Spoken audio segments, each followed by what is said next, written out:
off. Hope everyone's having a good Wednesday. Excuse me, I'm fighting a bit of a sore throat this week. So we've got controller cam, or crotch cam as some people refer to it as. Show off some complicated button inputs. Primarily the cancel infinite, which is going to be like...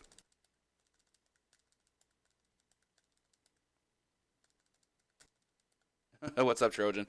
Yeah, shout out to DJ Tatsugen for putting that one together. You can also do it this way. This is the one you see for the bosses, but we'll get into that. So today we're doing the demonstration for the game on easy. I'll very likely not make any tutorials for other difficulties, as this is probably going to be the most widely run category. It's also by far the easiest category because of the number of ways that you can kill enemies. I'm also glad I was able to get this set up through the help of Pitch01 and Gerardus, who clued me in that save states are now a possibility on the SD2 SNES. Like, for example, if I have a save state here, I go down here, can't prove it that way. So save state us right back. So those are actually a thing now. Now, that is kind of unusual to set up because I actually do have my SD2 flash card connected to my PC through a USB. I don't know a way to do it remotely yet. Hopefully that'll be the case one day. But for now, we're going to go ahead and show some things off. Go ahead and get in right into it. You can just mash start to skip the intro. Holding start doesn't buffer it.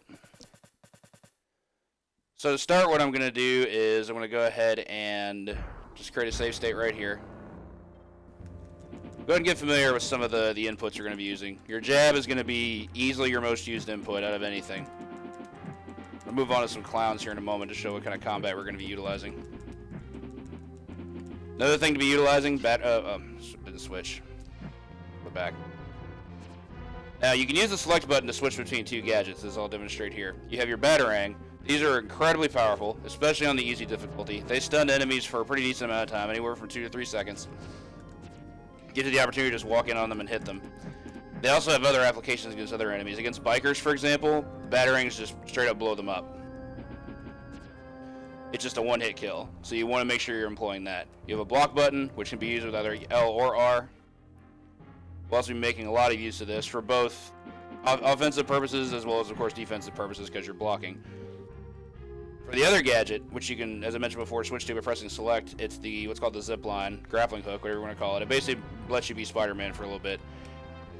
To do the input for either gadget, just like the Batarang, you press A. So for this, you press A. Now, this move is not one that I use often. It's actually not really all that useful.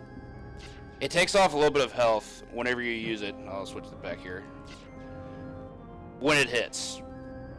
If you whiff with it, it doesn't actually cause any damage. You can see I'm just doing it here, and it's not taking any damage. Whereas if I do it on an enemy here, it takes off a little bit of health. Which is why I tend to not use it that much. It's not that I'm necessarily squeamish about health. It's just that you want to be able to conserve health in this stage because you take chip damage from everything. And of course, there's going to be damage boost in some stages. The other reason I don't use it is it causes immediate knockdown. I'll show again. You don't want that either. If you're hitting an enemy, you want to, in a large majority of cases, make sure that they're going to be left standing. B is your jump button, which you're not going to be using that often. One thing you can do that's kind of cute is you can cancel your zip line into a jump attack, whether it be jump kick or jump splash. Kick done with Y. Splash done with down plus Y. Same thing employs. It's actually the way to use zipline without submitting any health, because hitting with just a kick off of it or a splash off of it doesn't cost health, but it does still cause knockdown. Since that's 4, I don't really use it all that much. What else we got? Test tubes, also important. Now, the options screen has been very, very misleading about teaching this to a number of people, because a lot of people have expressed this concern to me. In the options menu, it tells you to use a test tube. All you have to do is press X. That is actually not correct. It's just the button you use to actually use the test tube, but you use the test tube by holding block. You have to hold block or else you can't get a test tube. The animation is supposed to look like Batman's reaching into his cape and pulling one out, and he can just drop it this way. Those are going to be very useful throughout the course of the run because they kill all enemies on screen, as I'll demonstrate here. Get 2 enemies to spawn here, and just wipes them out.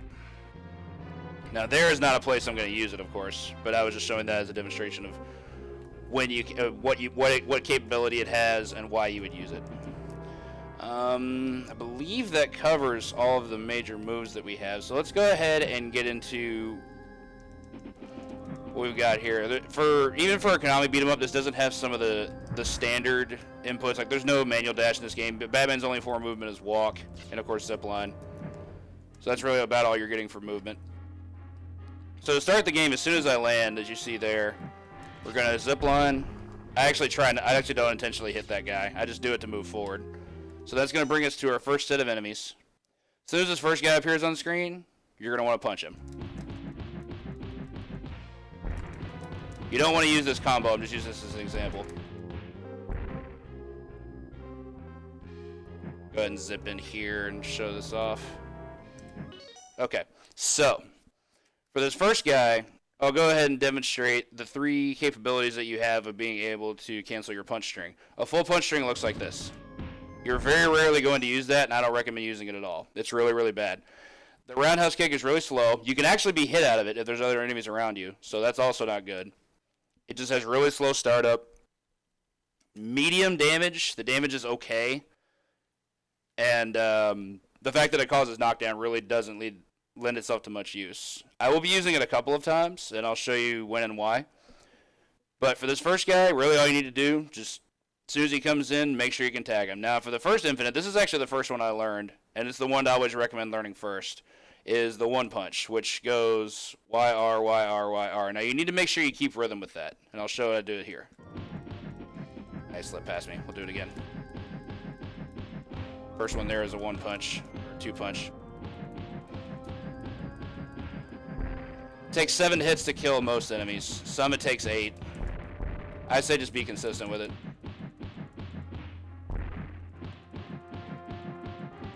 Again, first one I learned. But it's not optimal, and I'll explain why. Punches in this game do 6 damage. Which is decent. 6 damage isn't the worst. It's probably about the lowest damage you're going to get from a single move, but overall it's not what you want. 2 punches back to back does 12, which is 6 apiece, so that adds up.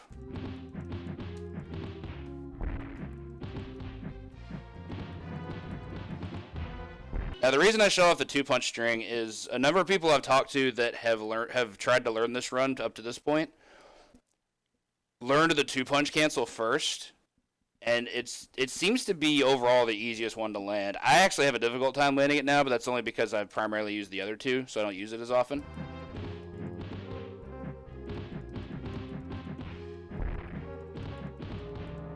The damage is the same though. Like the damage would be... Should probably reset it. Yeah. I'm gonna reset it because with the way the save state worked there, it blocked out the sound effects, and you really want sound effects in this game. I was actually hoping it wouldn't do that. So we'll just walk in again. So again, as I mentioned, you have the 2-punch string, which is faster than the 1-punch. It kills enemies faster. But it's still not one you want to use. So again, zip in, let him appear. That's why I use the 3-punch. The 3-punch, I mean, I call it a 3-punch, but the third hit is actually a knee, but you're doing 3 hits. That's the whole point. The reason you do that is because the third hit, the knee, does 8 damage. 6, 6, 8 adds up to 20, and that's actually enough to do half-life of most enemies in this game. Not all enemies, mind you. I'm going to go ahead and save here, so I have to unpause it. But that's the reason why I constantly stress being able to do the 3-punch cancel is because the damage output is much, much higher. With 2 punches, as I'll show here. Yeah, it's hard for me to do it, remember.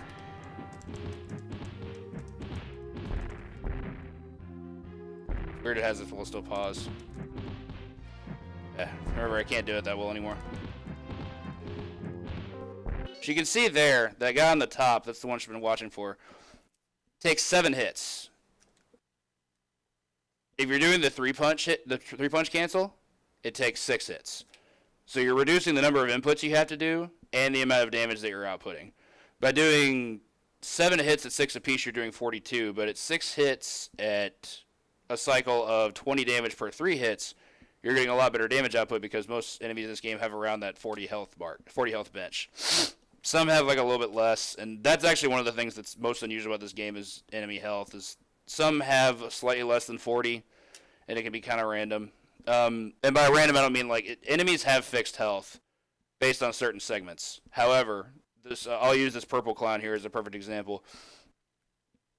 Some purple clowns in later levels only take 2 hits to kill. Some of them take upwards of 7, and we're actually going to see a couple of those in this level. Most of them have just the basic health, but it kind of fluctuates around. So let's go ahead and reload that. See how much more efficient that was as doing 3? It just takes practice like anything else. Now, a couple of different strats you can do here. You always want to move up and make sure you can tag this guy out incoming before he can cartwheel. And here's where you have to adapt. Sometimes the guy on the bottom, the purple guy, is going to spawn in right on your hits, and you have to adapt your hits accordingly. The easiest way to do it is just continue to do your 3-punch string, like so. And he gets caught up in the second wave. One thing that happens to me a lot is I'll get him with the 3rd hit of the first wave, and I can just finish him with a full string. Not happening now because I'm trying to show it off. There we go. As you can see there, it finishes with a full string there. This is a very common thing to happen. Now, the kicker about this part in particular, it doesn't actually matter how quickly you're able to kill the second guy with one major implication. The reason I say that is because we'll go ahead and kill these guys here. Now you're going to see this guy come in from the left. His trigger to come in doesn't occur until the guy on the top is dead. He has no effect on whether or not the guy on the bottom comes in. Like his spawn point, he doesn't check for the guy on the bottom to be in a different place in order to be able to come on. He waits for the first guy, which is why as long as you're able to combo the guy on top consistently like I've been doing, that's all you need. And I'll show the sequence here, the full sequence here like this, like so. I'm going to do like this. Then you want to move over here, catch him before he cartwheels. There's no reason to let him cartwheel. All that does is waste time. And Batman's jab has incredible range, so you can catch him from pretty far in. That happens sometimes too. You want to make sure that it's in range. Like so. And that pushes us to our next sequence.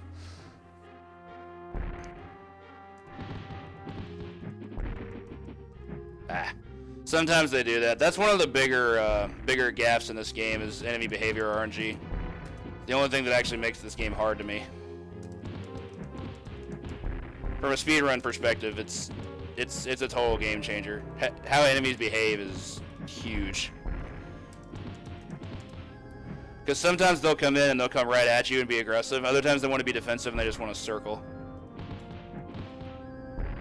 This guy, like, see that little circular pattern he's doing? He's actually playing very defensively. He's trying to wait for his opportunity. You're going to see that a lot. Whereas the guy on the bottom is being, well, he was being aggressive, but now he's not. So for this sequence again, you can wait until he comes in there. What's up, nice guy? Yeah, I generally don't recommend being there. There's not much of a visual cue I can give for where you want to stand. Maybe try standing with Batman's foot parallel to that arrow from the gate at the bottom. Like that. I generally want to make sure he gets caught in the combo before that can happen, though, just because it gives me easier peace of mind to move over here. But that's the sequence. Pretty simple stuff. There's not really much random about this in terms of spawn points. You can manipulate it completely. Again, reason being, when the guy on the left will not spawn until you take out the guy at the top. Hey, Nestor and Cyphrin. Be careful there, Cyphrin. So anyway, show it one more time. That was actually perfect. Okay. So this next segment is about the same. It's not quite, it's certainly not as tricky, but there are some things to show off. You'll want to have your battering equipped at this point. Reason being, you're going to scale across the top. In fact, I'm going to go ahead and save that. Throw a batarang as soon as you hear him incoming. You can listen for a sound cue there. As soon as you hear the second motorcycle engine, just throw it, and it'll kill him. You can see him falling there. Show it again. This will bring in our next wave of clowns. This one is about the same as the previous one. There's actually a couple of different strats that I use here. Before I move on, though, I want to show one more time. Just audio cue, just throw it. It's really simple. As soon as you hear the second motorcycle engine, just toss it at him. Just scale the top the entire time. All right, so this section is something I've actually worked on again a bit recently. There's actually a better strat for it now than what showcased my world record, which was set about 11 months ago. So we'll get this guy to come in. You can just kill him right away. Now what I used to do is let this guy... that's unfortunate. I hate it when that happens. Make sure you cancel your combos, people. What I used to do was kill that guy and just let that happen. But what I'm doing now, I still take this guy out first. Hold him in a chokehold until this guy comes in. That was a mistake.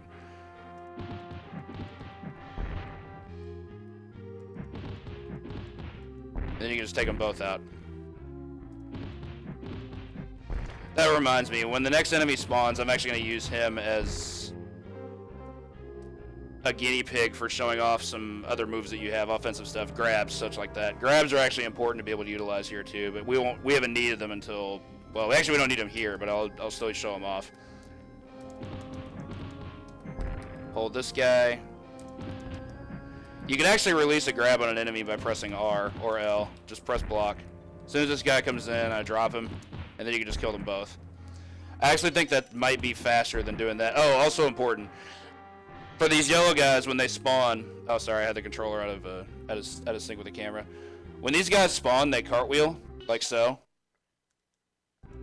You want to make sure you hit them before they cartwheel, otherwise they just get knocked down, and you don't want that. Hitting them while they're still standing is very, very important. Like so. Now you can do it meld method if you want. You can just do this here. I just don't prefer it because it leaves room for error. Things like cancels can get dropped, as you just saw there. Show it again. They do that too. They'll hit and run like all day. It's so dirty. One more time. So I recommend this strat. Just there's no input for grabbing him either. Just all you have to do is just move down. As soon as you come in contact with their body, you just pick them up. So we're gonna save here. Reason being, we have this guy spawning over here. Now that guy's not a problem. It's just a dude. It's the last actual clown in this section. What I am gonna use him for though is to show off some grab moves. Which I'll do now. As soon as he comes in, you always want to punch him. You don't want to grab this guy. But I'm doing this as an opportunity to show moves you will be using later. When you grab him, you have two options at whole, or at large. You have headbutts, which do 8 damage, which is the same as the third hit of the combo, which is the knee. It's pretty decent. I actually use it as a finisher on a lot of enemies, because it can kill a lot faster than just another 3-punch string. If I only need 16 damage as opposed to 20, there's no reason not to go for it. The other option you have out of it is the choke slam, which is actually a very, very important move. I feel like this doesn't get analyzed enough in terms of what it can do. This move does a couple of things. One, it gives you iframes. The entire time you're in choke slam animation, you are invincible, and that is huge. That's especially huge in later levels. At this point, not going to be doing a whole lot with it, but as the game progresses over and over, you'll see why it's even more important than that. You also have the option of doing this really bad string out of it. You can do headbutt into kick. Do not recommend. It's not good. Sorry, I'm just doing that out of habit. The other thing you can do is do what's called... I wish I had kept another enemy around to show this. To do what's called a noggin knocker, which it hits 2 enemies at the same time. It smashes their heads together. Does 24 damage to each enemy, which is considerable. I don't recommend doing it unless A, you're trying to create space, or B, you can kill both enemies at the same time. In some cases that will work, but in other cases it won't. You gotta remember, most enemies in this game have well over 30 health, so a noggin knocker will straight up just not kill them. Excuse me. The other thing which we'll get into later in regards to chokeslam that I forgot about, moving bikes, you can actually throw enemies into those and it takes them out. I can't show it here, sadly. But anyway, after you kill this guy, which I'll show one more time, go down here and wait. Switch to the batarang, of course. I recommend waiting on the bottom portion. I'll show you why. Guy spawns up top, just walk up and shoot him with a batarang. If you wait on the top portion, he spawns on the bottom. It really doesn't matter in that case. It's a personal preference thing. You can have him spawn wherever you want. That was unfortunate. I didn't want that. Chill here. I just refer to it as Batman hiding behind the garbage cans, because why not? Do it one more time. So I can put myself in a better position for this next section. This next section is where things start to get really tricky. I'm going to save it there. So this next section, this is where we get introduced to a new enemy, which is the rocket clowns. These guys are really annoying. You're gonna see them a few times, and the sections where you have to deal with them they're always going to cause problems, essentially. Big reason, of course, they shoot projectiles that do not only a pretty decent amount of damage, but they also knock you down. They can create some advantages. If they hit other enemies, that can actually be a good thing, because on easy, rockets do a ton of damage to opposing enemies. For this section in particular, I don't know if anyone's ever paid attention to this, but when you spawn the enemy, it's actually manipulatable, whether or not he spawns on top or bottom. I'll show you, just like the motorcycle we saw before. I'm going to walk in on the top here, and he spawns on the bottom. His programming is that he always spawns in the opposite section of where you are. If you go in the middle, it's almost like it's random, and you don't want that. You would rather have it be consistent. I'll show you. You go to the bottom, spawns at the top. That's consistent. There's nothing random about that. So the best thing to do is make sure you always know where he's going to spawn.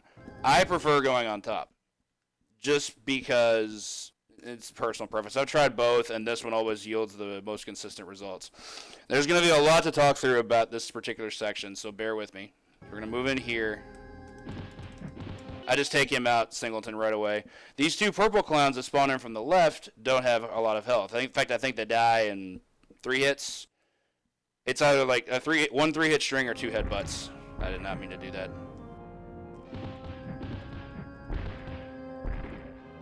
As you can see, things are going to start getting a bit chaotic. We got cartwheeling clowns and everything. Just to show you an example of how really out of control that section gets, as you just saw everything. I couldn't even talk about it as it was going on. So here's what I do. Try to kill that guy as soon as I can. I did not want to have that equipped. Let's try that again. Batarangs you want here. Zipline isn't going to do any good, because there's going to be at least one motorcycle clown. So let him spawn on the bottom. I generally let him cartwheel once before I tag him. Once you get rid of that wave of enemies, you're going to have this motorcycle clown spawn in. And I just hit him just to hit him. The cartwheel guy's going to fling over to me. I did not mean for that to happen. I'll reset that again. So this is the other problem. They come in and they have, much like other enemies, they have really random behavior. Sometimes they go after you. I have no idea why they go after you. They have nothing aggressive they can do. All they can do is shoot you. They have no melee hit. All they can do is fire rockets at you.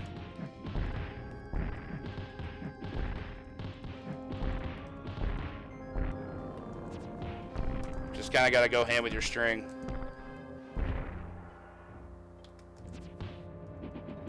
Okay.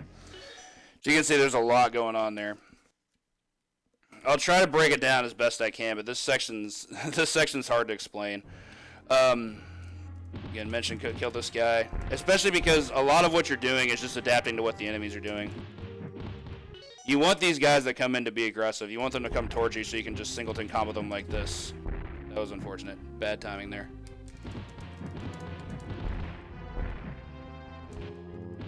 I was trying to put myself in place to get him, but he tagged me first.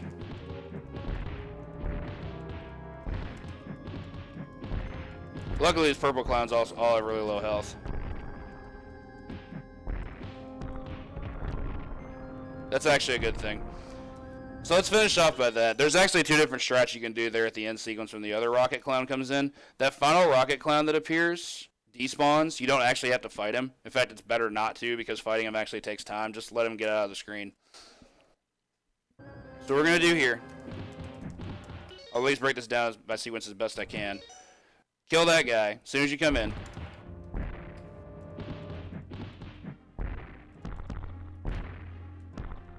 Do that there.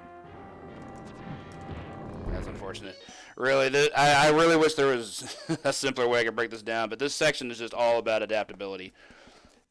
Only because the enemies will just not always do what you want them to do. It's complete 50-50. As you can see, I've reset save points here, and they're still behaving differently than they were the previous time. It's not there's nothing you do to manipulate it. It's all determined as soon as they spawn on screen. Reminds me a lot of Streets of Rage 2 in that way. Really didn't want to knock him down that way. See, they play chicken a whole lot. They are not shy about just getting the heck away from you. It's really aggravating. I'd rather they play aggressive. That was lucky. So anyway, once you take care of those guys, we'll do a count again. Kill this guy. I goofed. Kill this guy here. Did not want to grab him. Accidental grabs will happen. Drop combos there a lot. Really was hoping he would land. They stayed put. So you get the 2 purple clowns. Deal with them as quickly as you can. The yellow clown is going to spawn at a given point. I believe he spawns based on how fast you kill the rocket clown, because there can only be 3 enemies on screen at a time. That's actually a memory manip you can do. So once you kill the yellow guy and then the 2 purple guys right after that, move over to the left. Motorcycle is going to come in. Then this guy's going to spawn. As soon as he comes in, of course I goofed it. I got to reset it again.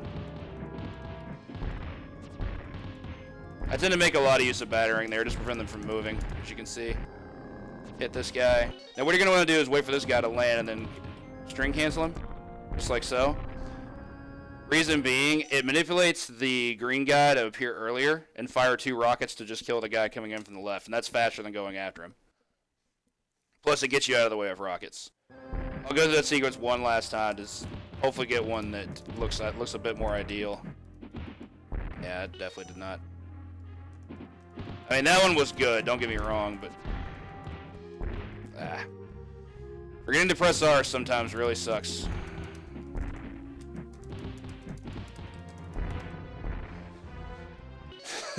All I can do is laugh. That guy wanted to stay along at the bottom. That's the kind of crap this game can give you sometimes. They will just completely stay out of your way. And of course it's a beat 'em up. You want to make sure enemies are dead as fast as possible. And they can outrun you. If they're moving away from you, it's really hard to catch up. Forgot to cancel.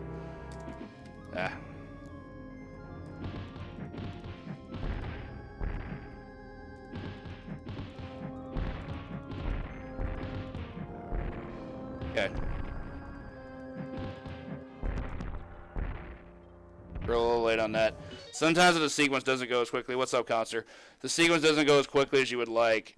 That can happen. The rockets will just phase through the guy. They have some degree of invincibility to those once they're in.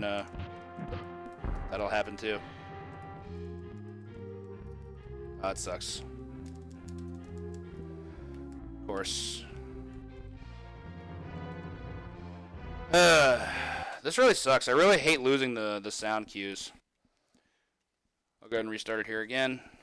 We'll just breeze through the first few sections. We've done them enough times to know how that works. Plus you'll get to see the first portion of the run just in action as whole.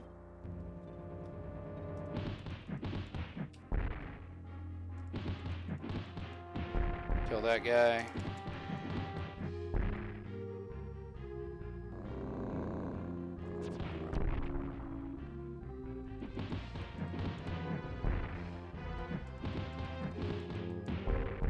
Why not?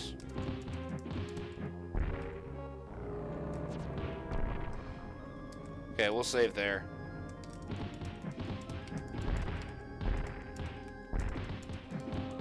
That was actually a mistake. Had the right use of the battering and everything. I keep missing the cancel there. It's really, really easy for me to miss that cancel for some reason. Sometimes if you don't hold, or if you don't press R quick enough, the cancel will miss, and then you get that. Just make sure you're hitting that.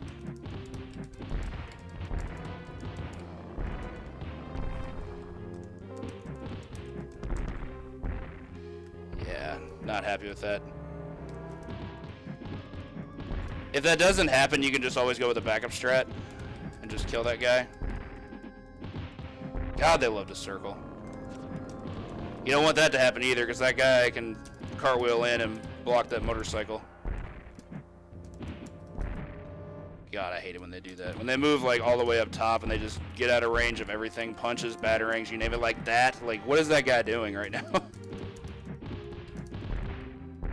Love doing that. Did that for just the damage. Okay, he'll get hit again. Okay. What you saw there was definitely not an ideal section, but it's just one of those you gotta get familiar with. If you're, it's one of the sections that I reset on very, very frequently, so that should show you just how annoying that part can get. Hey, what's up, Rogue Master? Trying to think what else to say. There's really not. Just weave your way through it.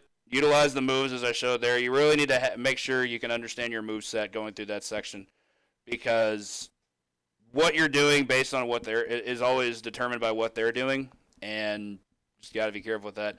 By the way, Rogue Master, I meant to tag you on Twitter when I was discussing this earlier on the old social media verse. Couldn't find you on Twitter though. Feel free to add me.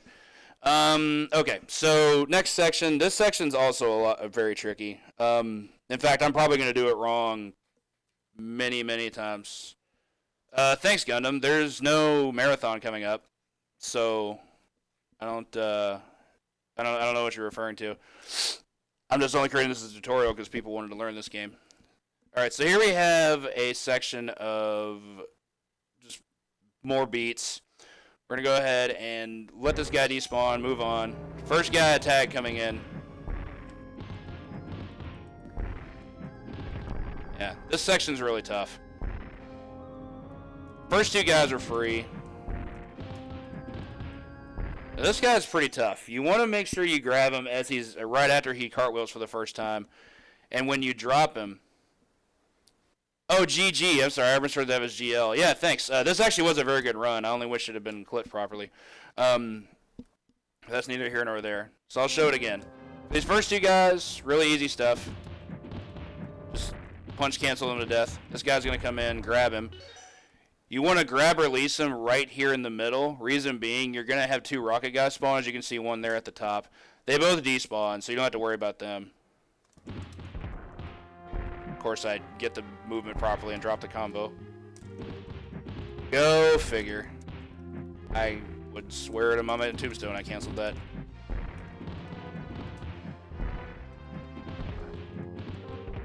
Okay, there we go. This part sucks. Not much else to say. You gotta dodge these rockets. I think there's gonna be one more incoming. Once this happens, you want to go ahead and make sure you move up to the left, like so. This guy to come in. And here's where things get incredibly horrible. This rocket guy that spawns on the left, I'll show this one more time. Best I can. And he was ready to just be in there, wasn't he? Now, one thing, I'll go ahead and create a save state here.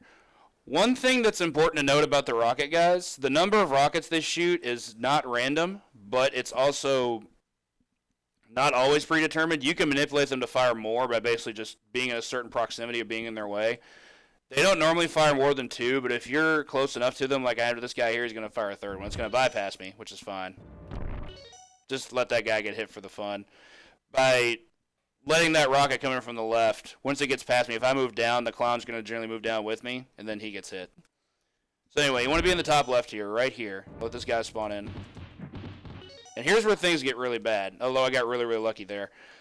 This rocket clown that spawns up to the left is the first one that we see through the course of the game that does not despawn himself. You actually have to kill him to be able to proceed. It'll happen a few more times, but this is one of the most notable times. Sometimes he will come in if you're not on this side and just start firing away, and that's why I recommend being on this side. Do some work with that. Now that one, I'm not used to this. Hang on a second. Did I do something wrong? Okay.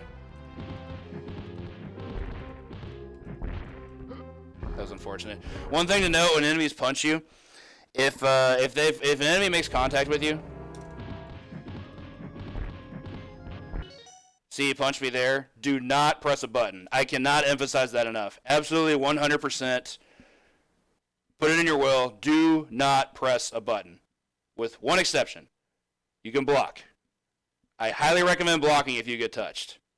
Because if I try to press a button, he gets frame advantage and he's going to hit you. That is guaranteed. If you press a button, the game will read that input and they will punch you first. You cannot try to hit them back first if they punch you. You have to respect the fact that they touched you first. Now how you got in that situation, well, that's your fault. That happens to me all the time. Just respect the fact that if they get to hit you, they will have frame advantage to hit you again. And the second hit is a guaranteed knockdown. That's another big reason why you don't want that to happen. So I'll show you an example of what you can do in that situation.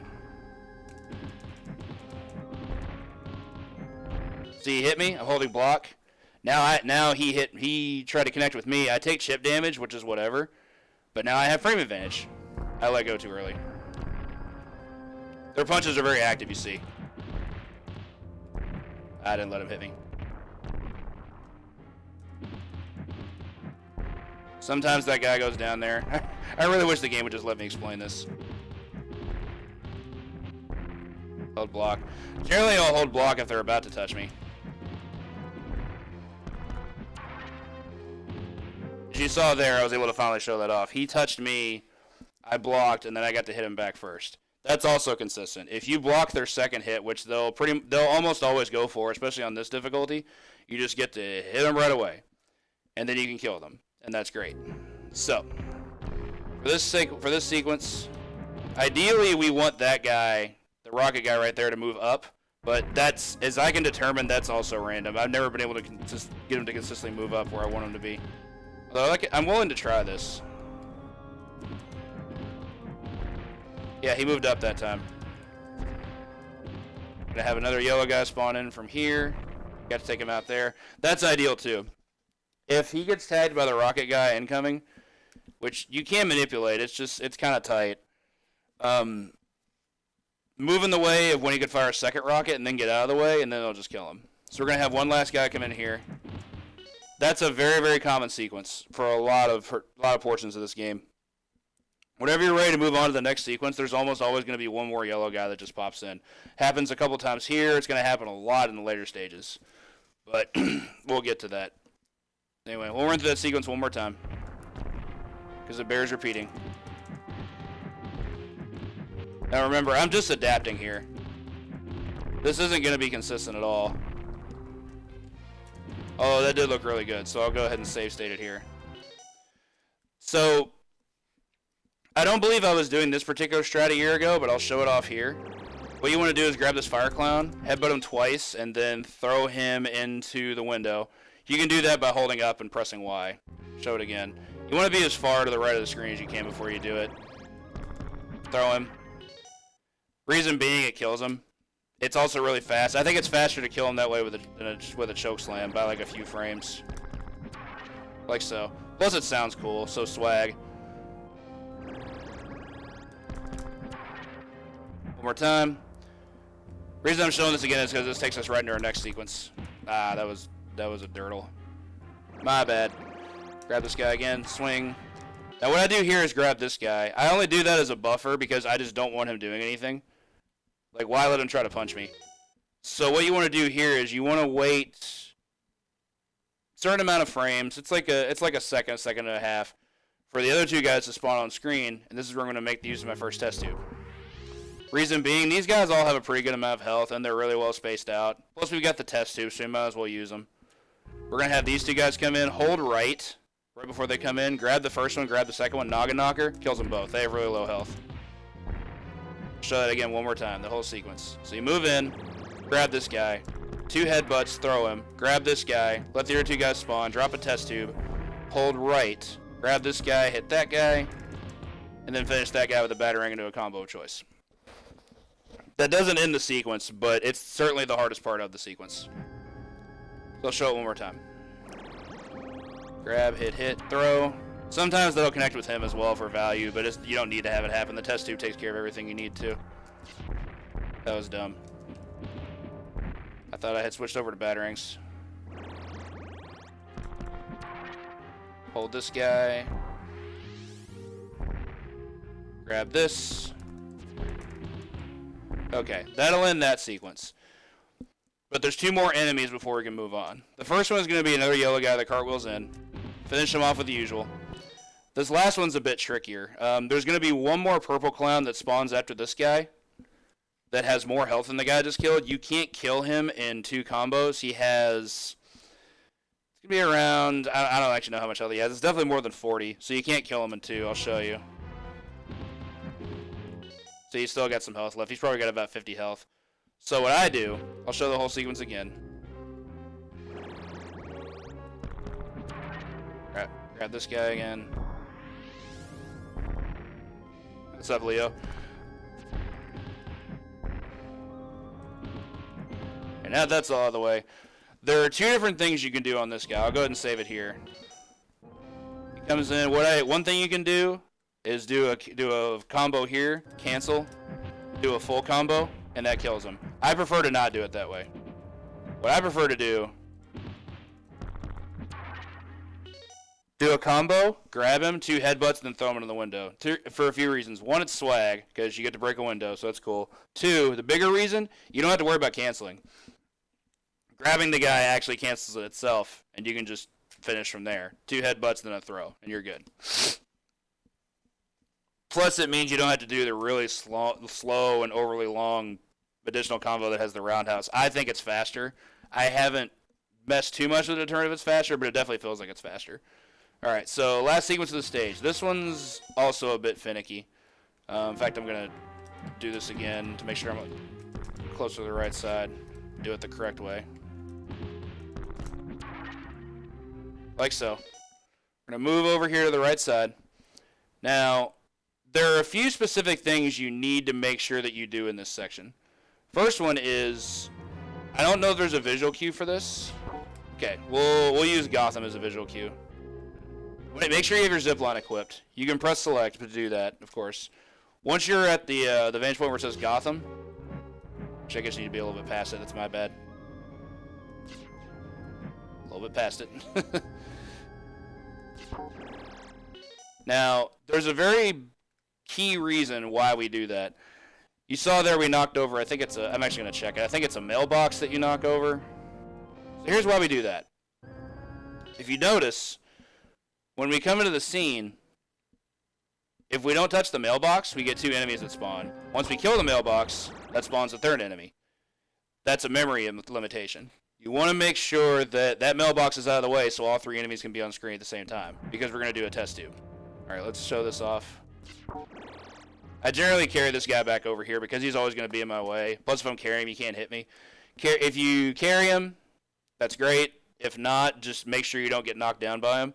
Walk over to the middle, like I'm doing now, and then just drop a test tube. Kills them all. We do that because the fat clowns just have too much health, and there's just no reason not to have a test tube here. I'll show it again. Past Gotham. Just like so. More time. Alright. The other important part of this section is making sure that you can do this. This is actually a task strat that I adopted not long after I first started running this game. It was really, really hard for me to land at first, I'm not going to lie. But with some practice, it got a lot easier. There's going to be 2 motorcycles that spawn in like so. The best way to take them out is with a move I actually have not shown off yet, and that's your Super Joy. You do a Super Joy by pressing B and Y at the same time, much like you would for Final Fight. Kills them both. Absolute fastest way to deal with them. The timing on it's kind of tricky. You want to make sure they both land, and then just even there I showed that they just landed and let it rip. You want to make sure that they're both a little bit past you, then let it rip, like so. All you can do is rely on a visual cue, or just learn your timing. I can get it pretty consistently now. I used to not be able to. Just straight up kills them both. It's completely swag. It's great. It works well. Speeds up the game. Just comes down to timing. A little late on that one. There we go. A few things I'll explain about the Super Joy while I'm talking about it. This move is useful because it does give you iframes. It's also something I wish I could show here. You can actually do a Super Joy on Wake Up to get up immediately, as you saw there. As you can see there, I did it to just on immediate Wake Up. If I don't do it, Batman takes forever to get up. So I use it as like I don't even know, just a backup strat, I guess. Fairly useful move to have. You don't use it in a lot of situations because it takes health. Kind of treat it like the zip line in a way, except it has no mobility to it, but invincibility frames are great. Show it one more time. That's pretty much about exactly the timing you're going to want. That'll move us on past our 1-1 stage. Move us on into 1-2. There's actually not a lot to talk about this stage, just one particular instance of R&D. For this stage, all you have to do is hold forward. I know that sounds really silly, but this is exactly what I'm doing. All I'm doing is holding forward. Nothing will touch you except for the potential of those two fat clowns, which is the part of the RNG bit I'm talking about. We'll show it again. So, once you get past, I believe it's the second fire clown. I'm actually going to show that as a test. Third fire clown. Okay. So, once you get past the third fire clown, there are two enemies that spawn here.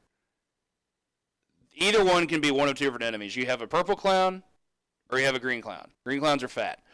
Fat clowns can fall on you, as he's about to do here. There's not really a lot you can do about that, and plus it's not necessarily a bad thing to take the hit. All it does is just do a little bit of damage and knock you forward. It takes a little bit of time away, but I don't think there's any reason to reset. Perfect RNG is getting two purple clowns, and that doesn't happen that often. The only time this is really scary is if you go into this room with enough health for one to kill you. That's not going to happen that much. I'll show it again. I'd love to show an instance where we get two purple clowns to show you just how unscathed you're going to be. It's pretty awesome.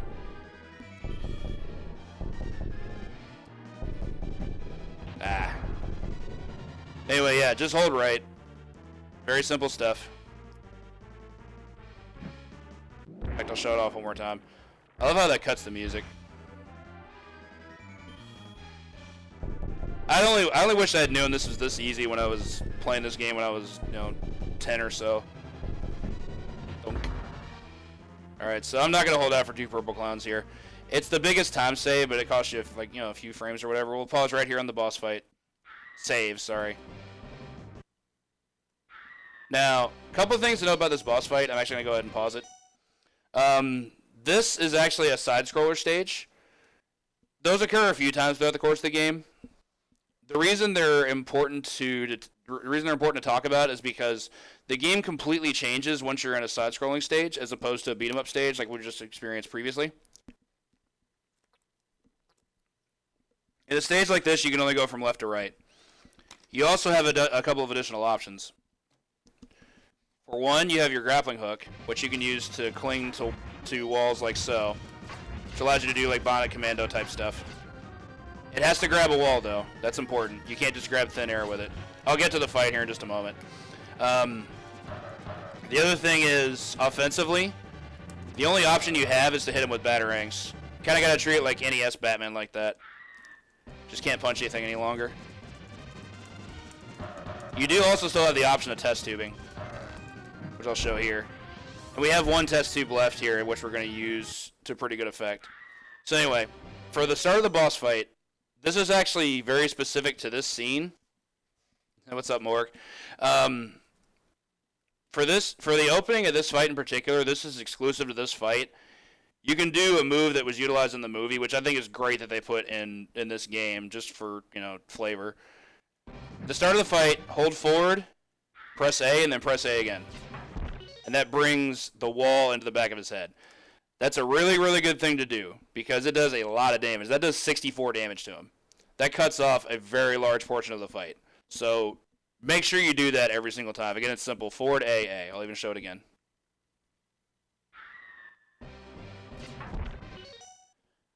Just like so. And then he comes right into the fight. He doesn't delay as well. Like, if you notice if you don't do anything, if you just throw batarangs at him, he also just delays like crazy.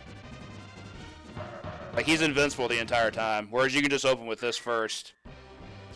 It's a free hit. Okay, now, the rest of the fight is the difficult part.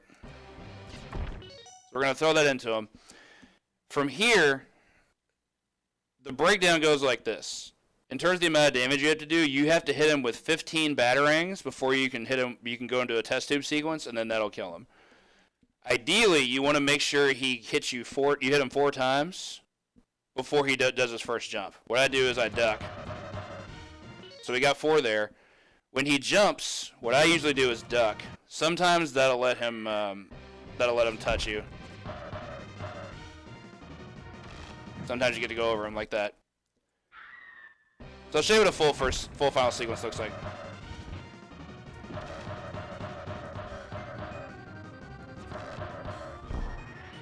Okay, that was actually good, even though we got hit a couple times.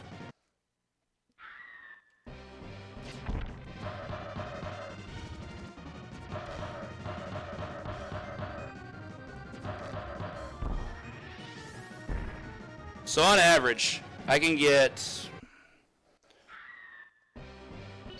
After you hit him with the wall, I get about 3 to 4 batarang hits. 4 is optimal. I believe I've gotten 5 a couple of times, but that's really, really hard. And generally don't anticipate it. When he comes back from the first jump, you turn around. In fact, you want to turn around before he lands. And as soon as he lands, just start throwing batarangs at him. You can get about 8 hits there. I expect to hit him 12 times total before he does his second jump. And after he does that, hit him 3 more times, and then you get to kill him with a test tube.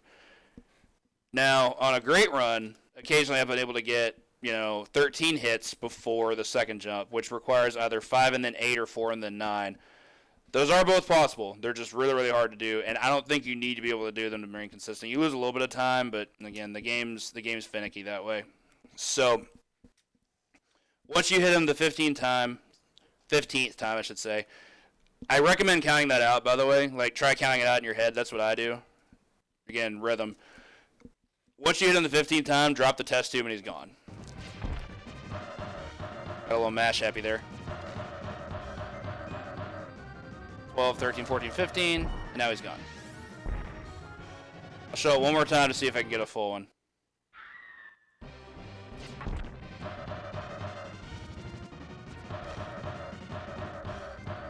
Only 11 that time. If you let him get too far off screen, some hits can actually miss. You don't want that.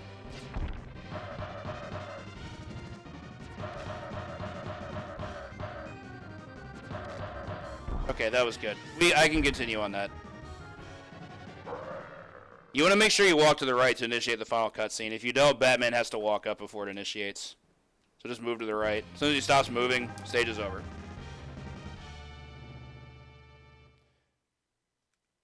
Hope that was a decent enough breakdown for the first stage.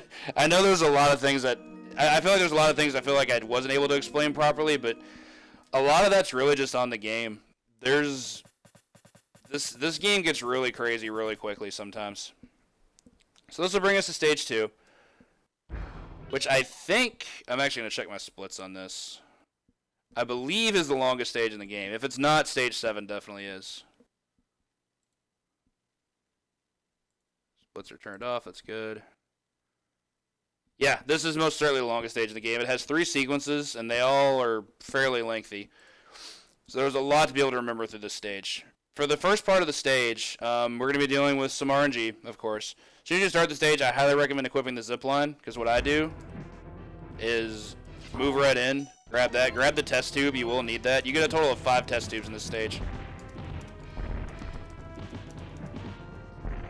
This is also my favorite music track in the game. This song is phenomenal to start off stage 2. Zip in.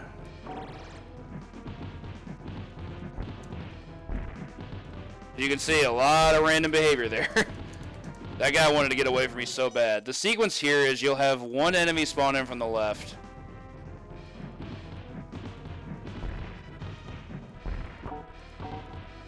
What's up, Gargon? There's a reason I recommend doing this, though.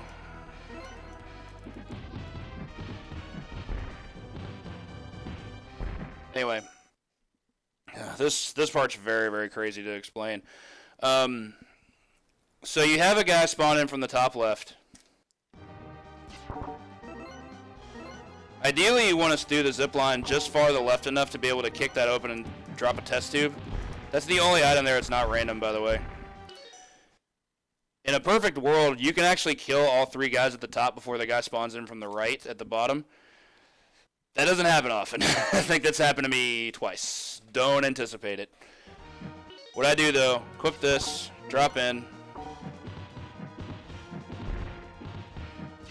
Sometimes they do that. I just gotta go on the fly. God, I wish this section was easier to explain. This first part of the stage I've reset on a number of times. It's insane. As soon as those enemies spawn, they just do whatever the heck they want. The only one that's consistent is this guy that cartwheels. You can catch him pretty easily. I'm gonna see if I can get a section where I can be able to just tag them coming in from the right. Yep, sometimes they hit you. That sucks too.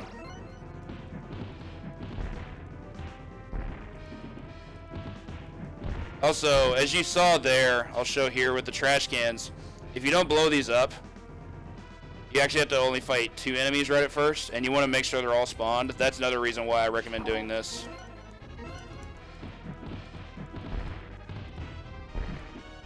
Try to grab him.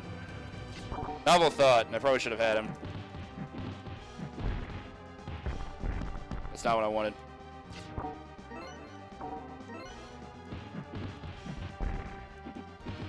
They do that sometimes too. Oh, tag, you're it, and then they just run away. Like they're playing hide and seek or something.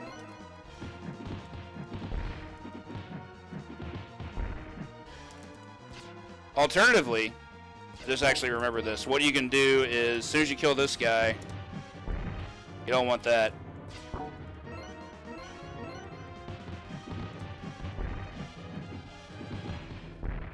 I'm gonna try this. This is actually something I just thought of.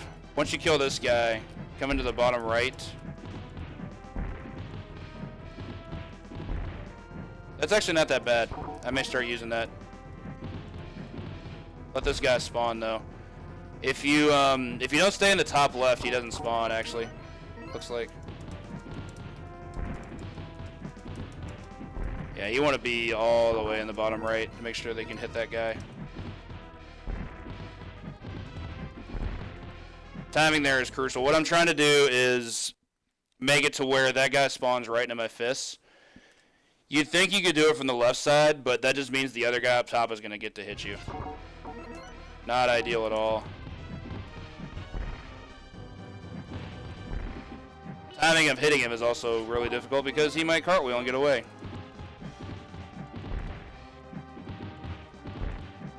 That was good. Except for this guy. This guy wanted to be a chicken. And it's just one of those sections where you're just kind of at the mercy of the enemies.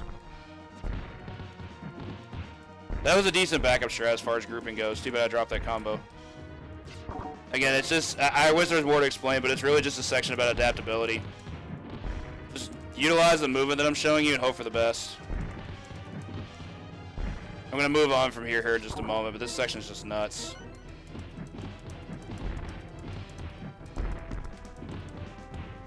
Couple of things you can do there. Grabbing him is ideal. You can't kill him with that, but you can do grab release and then string him to death. Oh yeah, forgot tagging that guy after he's done with the cartwheel is important, otherwise he can't get away from you. There's this guy. Alright, we'll do one more section here. If anyone has any questions about this particular part, feel free to please speak up. I really wish there was more I could explain about it. It's random as all get. That was actually really good. I should probably try doing that. Ah. Not far enough. That part's tricky. Ideally, you want to be able to make sure you can zipline to kill both of them and land on the test tube. I recommend doing so right below this. I can't point it on my screen because you see the controller cam, but we're right below where that that section of the wall is. I recommend ziplining from there. Like right. Oops. You can actually switch between your gadgets while on pause. I'd forgot about that until today. We're gonna do this zipline here.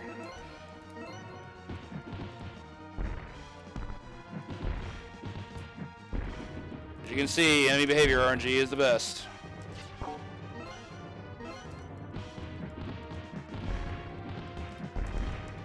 Ah. That doesn't even kill him. Come on, game.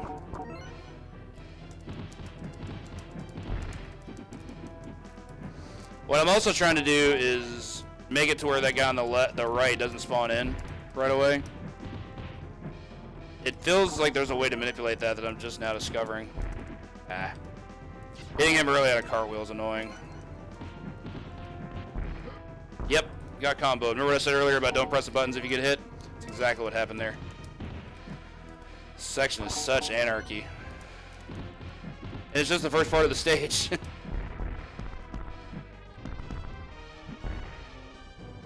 Finish them off wherever you want there. Again, it's really just all about adaptability.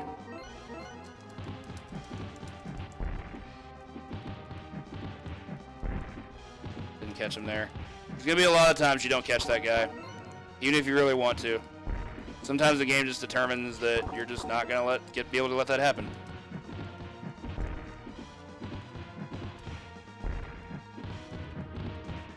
That was actually really good.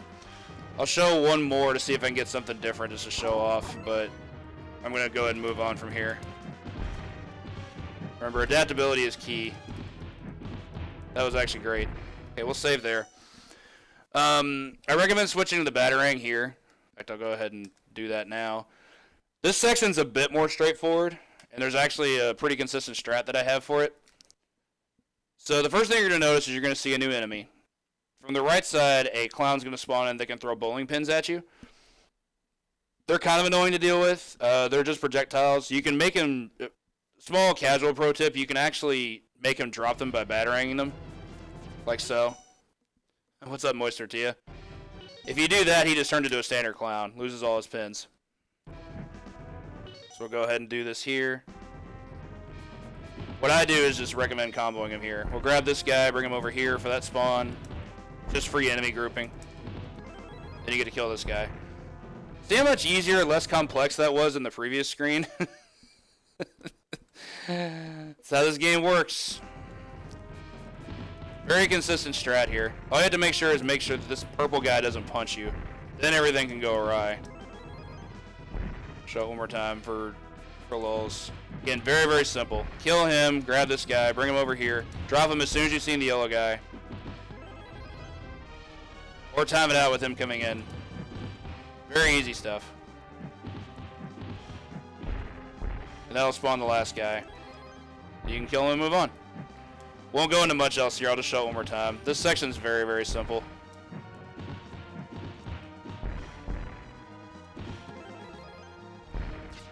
I recommend starting out here over on the right side. We'll go ahead and make a save state there. What you're going to want to do here, this section's weird. There's a few different ways you can get there by the end of it. What you're going to do is move here. This motorcycle spawns based on your positioning, much as those from level 1 that I had shown previously. Like he spawns a little bit below if you're above, a little bit above if you're below. Batarang kills him either way. Now, here we get introduced to another new enemy. This is a different style of thin clown. It's a guy who wears green. These guys almost always come equipped with bombs. Now you have a couple of strats here.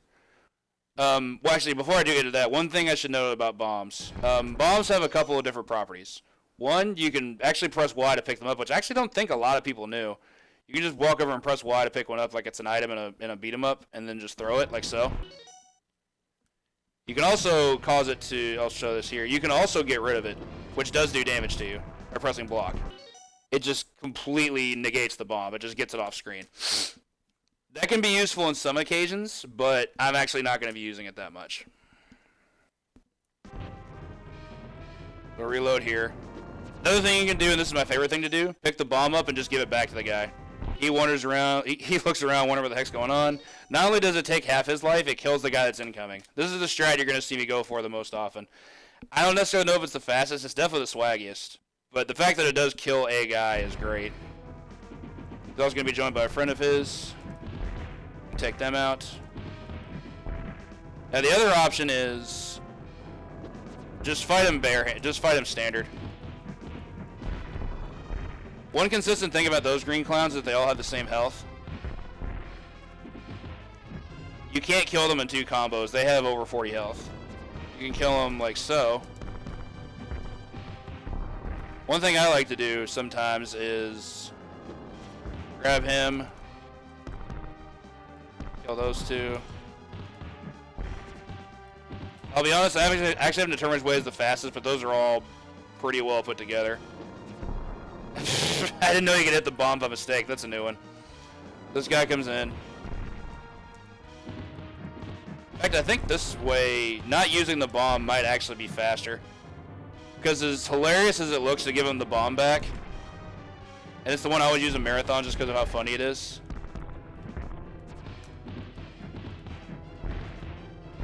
As cool as it can look, it actually may be faster to go ahead and just take him out. Always make sure you're grabbing the guy on the top because he's the only one that has so little health to kill by a Naga Knocker. I believe the guy only has 20 health. Naga Knocker does 24. Huh, didn't spawn him, huh? The guy on the left is completely free. Just hit him. Show it one more time. I'm actually going to avoid just doing the bomb kill, even though it's hilarious. Also stay here and just... You really have your options of what to do there. It's actually a really fun section because of just how well you can weave it with essentially however you want to play your way through it. For this next section, there's actually... I'll go ahead and save it. There's actually a backup strat I've been working on because RNG is nuts, to put it mildly. So this fat clown that spawns from the right side has a lot of health. He has boss health. He's in green. That's pretty unreasonable in my opinion. So we're going to ignore him for now. I'm going to focus more on these guys on the left. Now, that's actually a really good grouping. They behave so randomly. They're actually behaving really well right now. What'll happen a lot of the time is I'll get to tag one, but the other one just gets away. I'm trying to show a section where one just decides to run like a little punk. Why can't I get this good of RNG in any of my runs? There we go.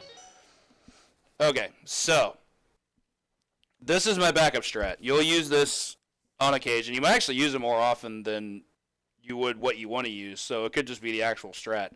So if you're only able to kill one guy, here's what you do. This is a very flowchart.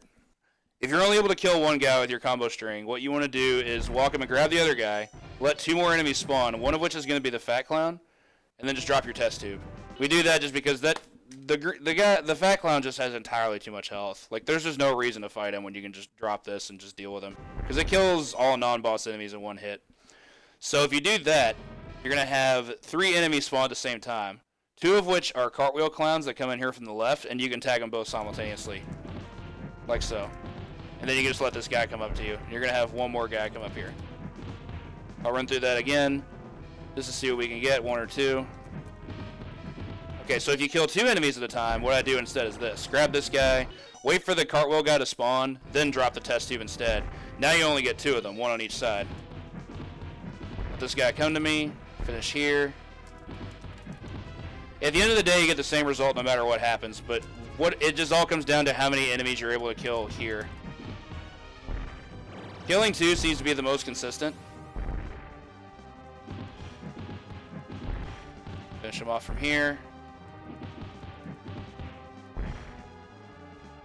Sorry, I'm cycling through weapons here. I'm going to try and show one more if we get only 1 enemy to behave. This is perfect. Bring him down here. So if you only get 1, this is what you want to have happen. Why it spawns 3 at a time here, I don't know. Found that out by mistake, and I was more than willing to use it. Alright, so to review, show this one more time. If we get kill one enemy, grab this guy, move him to the bottom, drop your test tube, let these two guys spawn, kill them with your string, do it to that guy, and then finish that guy off. And that'll take us to our next section. If we get two of them, or if we get to kill two at once, that'll work. 2.5, but still, or 1.5 rather. Walk over to the right, grab the fat clown so he can't hit you. Wait for the yellow guy to spawn on the bottom left, then drop your test tube. Let them come to you. Make sure you're tagging them as they come in. That's very timing specific. All right, so we'll move over here to start our next sequence. Hope that was expletive enough. It's a complete 50-50 as to what happens, but you can adapt to either situation and not lose time. Which is really useful, because once upon a time I didn't think that was the case. I didn't know about all three guys spawning at once if you're only able to kill one, so I just always went after the second one, even if he wanted to run away from me. So this is much better than what we used to have to do. So for this section's very, very fun. There's a bit of randomness to it, because we're also going to see a brand new enemy. That's the knife clown. Here's the thing about the knife clown. They're awful. They're really, really awful. For a couple of reasons. One, you can actually get godlike RNG from them if they choose to despawn. That's random. As I mentioned, RNG because random. If they despawn, that's amazing, because then you don't have to deal with them. But that doesn't happen very often. It's extremely inconsistent. What's up, SDK? So, again, if they despawn, that's amazing, but you basically have to anticipate them not doing that. Always be prepared to fight them, even as much as it sucks. So for this first guy, we're going to walk up here. He spawns right off the fence. So this knife guy's going to come in. What I always do here is just grab him and just finish him off with a grab combo. He has enough health to not die to a single 3-hit string. I think he has around... He actually has more than Noggin Knocker health. I want to say he's got like 26 to 28. So, in which case, what you do... That sucked. Don't do that. Oh, I didn't save a spot. I saved a spot. Okay, we'll just do this. I thought I saved that. Oh well.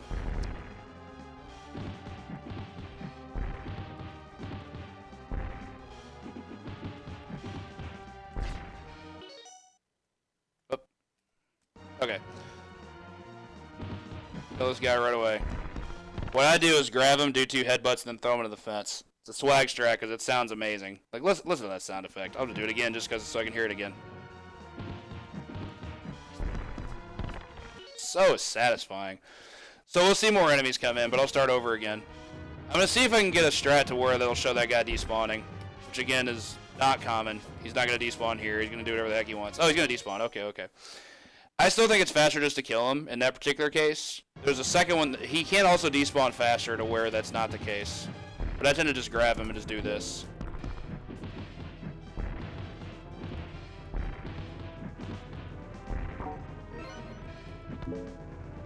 I'll run through this whole sequence again one time. Alright, so again. Walk up, combo this guy, grab this guy, headbutt him twice, throw him. This guy comes in, just do 2 combos and cancel, it'll be fine.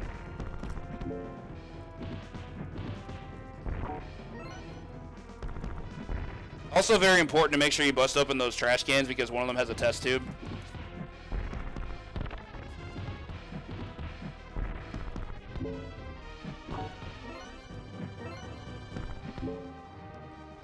That sequence there is about as ideal as you're ever going to see.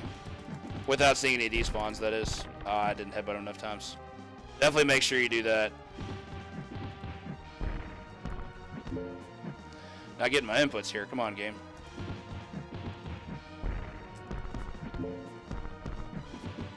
Ideally, you don't want to. You really don't want to grab that guy. Hey, what's up, Smitty? Now, for this guy, this part's annoying because there's a foreground object. You really just have to anticipate him coming in He's going to cartwheel, so you want to make sure you hit him. I'll show you. Like, he's just going to move past you. Make sure you can just detect him coming in. Look for his feet if you have to. You're not going to see his whole body, and the game did that because the game is mean. Just make sure you can tag him as soon as he's incoming like that. And then you can finish him off with a standard. I'll show it again.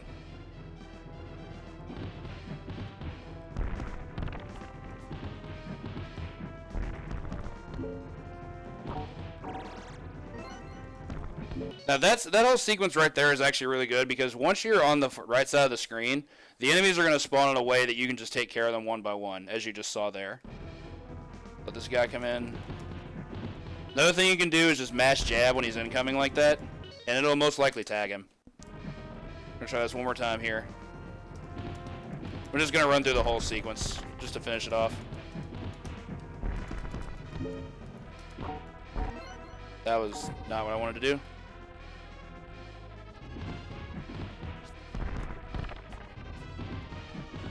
You can definitely make it to where there's a lot of flow to the environment. You can just hit them as you need to. Remember, Batman's jab has a lot of range. You can just tag him from there. One more time all the way through.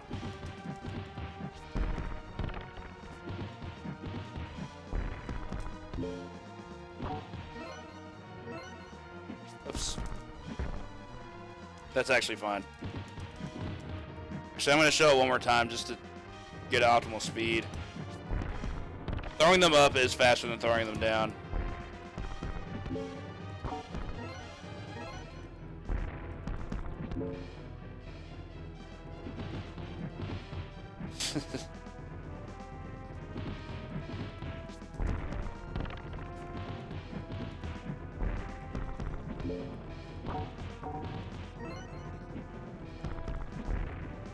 Yeah, I'm trying to make sure this looks ideal, and that definitely did not because I missed that.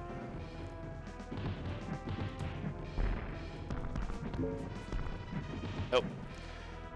Yeah, don't move into the screen all the way on the right. That can actually cause more problems. Just do it from about there. This should go a bit smoother. Nope. You really don't want to grab that guy either. In fact, I don't think you want to grab anybody in this section except the knife guys. That finishes them off in one sequence. This should work. Okay, we'll save there. So now we're going to get introduced to how advantageous bombs can be for us.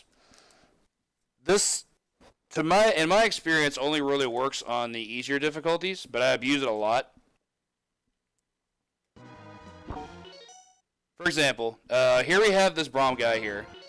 What we're going to do is we're going to walk up and string him. He's going to drop the bomb. We're going to grab him immediately, move forward, and kill him like that. I'll show it again in fast sequence.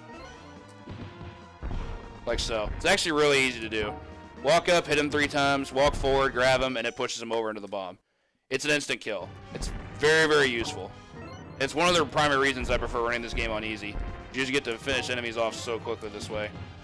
We're going to be doing this a few more times throughout this level, so get used to it. Has a very active hitbox, as you can see. This guy, just finish him off with a combo and you should be fine. He's inconsequential. Now, one thing you don't want to do, don't wait too long to come into them. If you walk up to him, his bomb has an active hitbox, and it gets to hit you first. I'll show again. We lost our sound effects, that sucks. I have to continue here.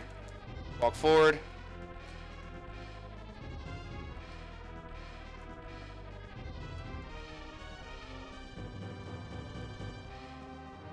Yeah, again, sorry for the loss of sound effects. I didn't think the save states would actually do that. More of a knack attack thing. So, the motorcycle guy that comes in is just a queue. You don't actually have to interact with them at all. You will, however, have another bomb guy that spawns from the right. And you want to do the exact same thing. And what's that Splash Woman? Punch him 3 times, walk him forward, and the bomb is active off screen, and you can just make sure that hits him. Same here. Just hit him again. In fact, I'll show it one more time. I saved past that. Never mind. This one's kind of tricky because if you walk too far, you're gonna get hit by him. So don't do that. If you come to a certain point, he'll actually stop. Like, if you stop at a certain point in front of him, like right there, he will actually stop and you won't hit him. Sorry, I'm forgetting what my buttons do here. Very, very important to know that. So here's another great strat that I use as swag. Not that. So this guy comes in, combo him. You can then, that's really tricky to do, and you don't have to do it if you don't want to. But another option you can do is let this bomb spawn, go ahead and kill him right away, and do that. That's definitely not a beginner strat. I've just done it because it's great. What you do is you let the bike, as soon as the guy spawns on screen, when he's all the way at the top of the screen like that, he's invincible. Like, you can't actually hit him. I'll show here. Like, I can't go up there and hit him. He's completely invincible. Like so. Just toss him into the bike. As I mentioned earlier, that's one of the upsides of the choke slam, is you can actually throw into objects. Actually, I didn't kill him. I didn't hit him enough times. This is all sequential. There's actually even one more thing that I haven't gotten to yet. That's unfortunate. This part can be tricky. You're also kind of allowed to wing it, but that's a strat I recommend. This last guy comes in again, one more random yellow guy, we just get to kill him. You can also throw him into the park bench if you want, which I'll show off. Didn't hit him enough times. Over there. Waited too long. That's the other part that's tricky. The timing on it is pretty strict. Placement wasn't very good.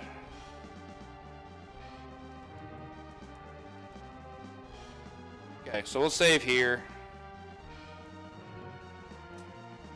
Breaks the bench, because why the heck not? Okay. That part's easy enough. Now, there's actually a new strat that I've worked on for this sequence as well. What I used to do is just when this guy spawned, I would just kill him. What I'm going to do instead is walk him forward. Like so. I'll do this. And then I can just combo both of them. Remember, you can release someone from a grab by pressing R or L. With better timing, you can actually get that all at once. Ah, didn't mean to do that. Wrong button. Okay, let's walk this guy forward. Okay. So you can just do a simpler strat where you could just kill them both back to back. Kill one guy, move forward, kill the next guy. All that really matters is this last sequence. This pin guy gonna spawn at the bottom, and we have more fire clowns here. We don't really have to deal with them yet. Make sure you can group them together like that. Then this last guy's gonna spawn in. We're gonna move on to the next section. And I apologize for there not being any sound cues for this. Move this guy up. The advantage of holding someone in a chokehold like that is that you can't turn around. I'll show you. If you're holding somebody and you're like, normally if you move left, you turn left and you actually move that way. But if you're holding someone, you can only face in one direction. That's actually advantageous for us. That gives us a way to basically do like almost like a moonwalk or back step. Do this. Fire clowns have a lot of health, but we'll get into that a little bit later. Go one more time for full sequence. Finish that. I believe this guy spawns once you kill the first of enemies there. Now, if there's no audio cues that I can get here, like if it doesn't respawn my sound effects, it does. Okay. Okay. So, for this section, we have another side-scrolling stage. Oh, did I lose all the music? I goofed it. No. Ugh. Alright. I really want to have sound cues for this, so I'm just going to do a quick run-through back up to that point. Give me just 1 second.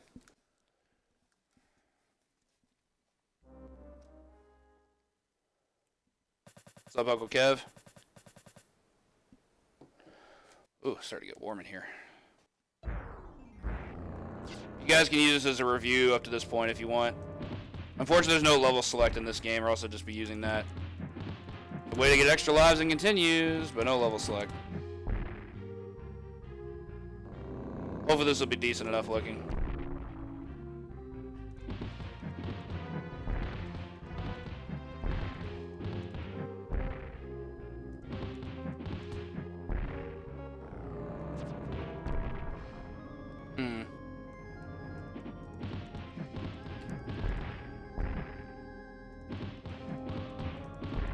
decent.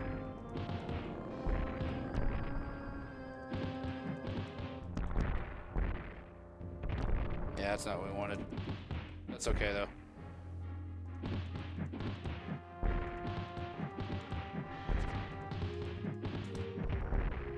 Did not mean to pick that guy up.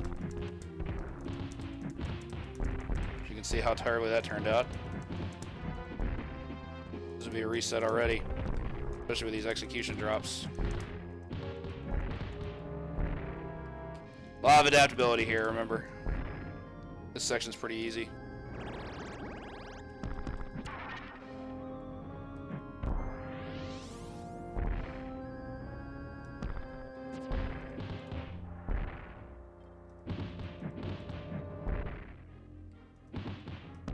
Appreciate y'all being patient with me. I didn't know the save state would actually drop out sound like that. This game has such weird programming for that. I haven't really seen too many other games like it. Not that I've used save states for, anyway.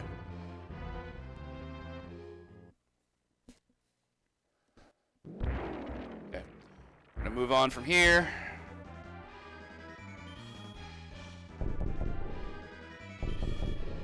Oh, no fat clowns. I want to show off what that's like. Damn. Okay. One of two. You have to flip a coin twice and not lose either time.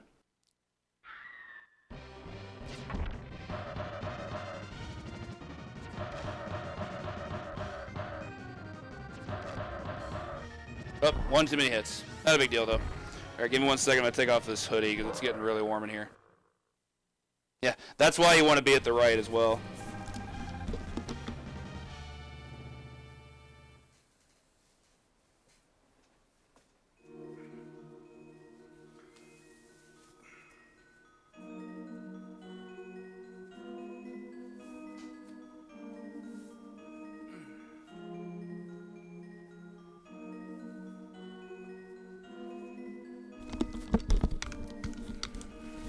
Okay.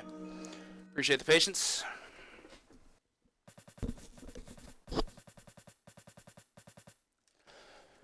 Whew. Okay.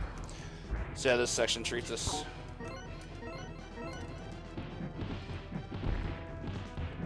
Not well. That guy wanted nothing to do with this.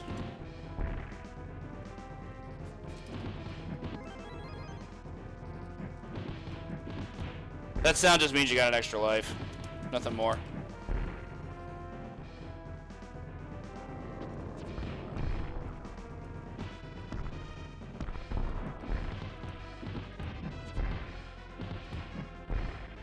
Excessive use of batarangs there.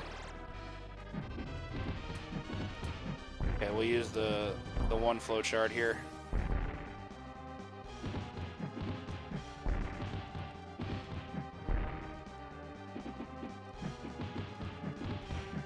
Hopefully this is nice to us.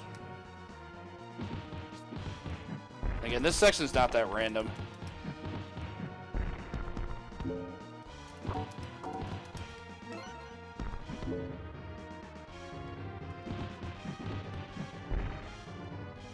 Waltz this guy forward into him. Luckily I get to use audio cues to teach this again. Waltz in here, hit this guy, walking forward. Hit this guy.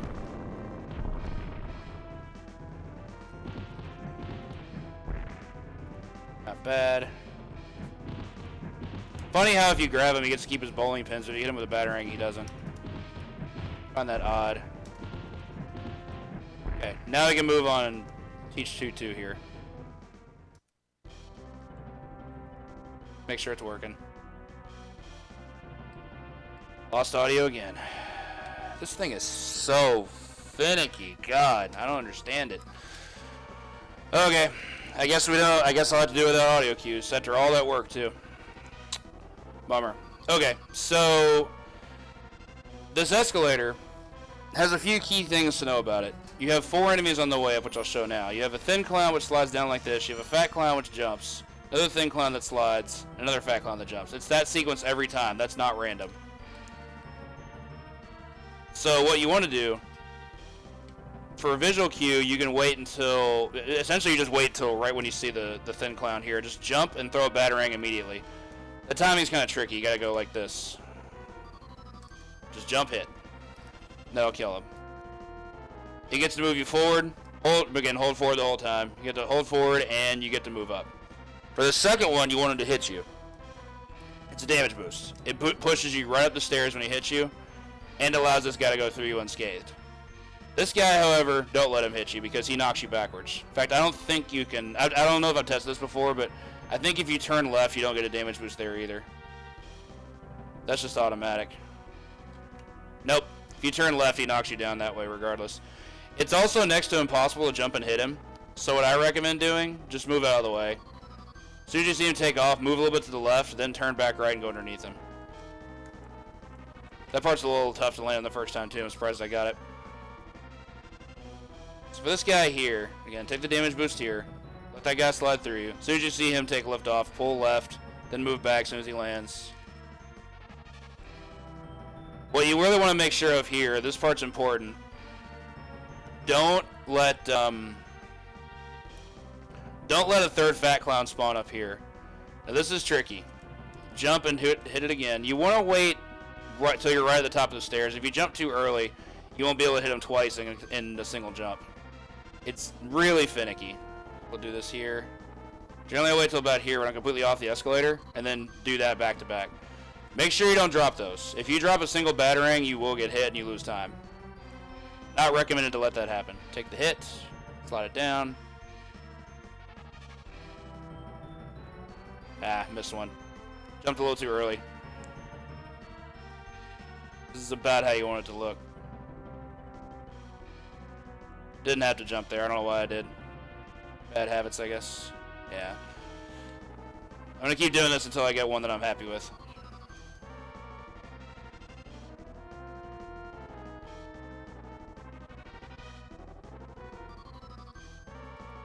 Did I get my second jump? Now, that was actually bad that I killed him on the ground, because if that happens, that's going to actually cause a third one to spawn. I'll do it again to show. I'm going to go ahead and... This part's really tricky. It takes a lot of practice. It's not bad until you get to the top, and then it just falls apart. See, if I kill him and stay at this point behind, right ahead of the gray sail sign, another one's going to spawn. That's a memory thing. If you're past a certain point and you just killed one instead, that won't happen. That's why it's important to be able to jump forward and be able to make sure they both get taken out. Do so like this. Yeah, you want to hit them on the way up. Timing is crucial. Take that hit. I'll show this as many times as I need to. It's that important to be able to make sure you get this down. A little late on the second batarang.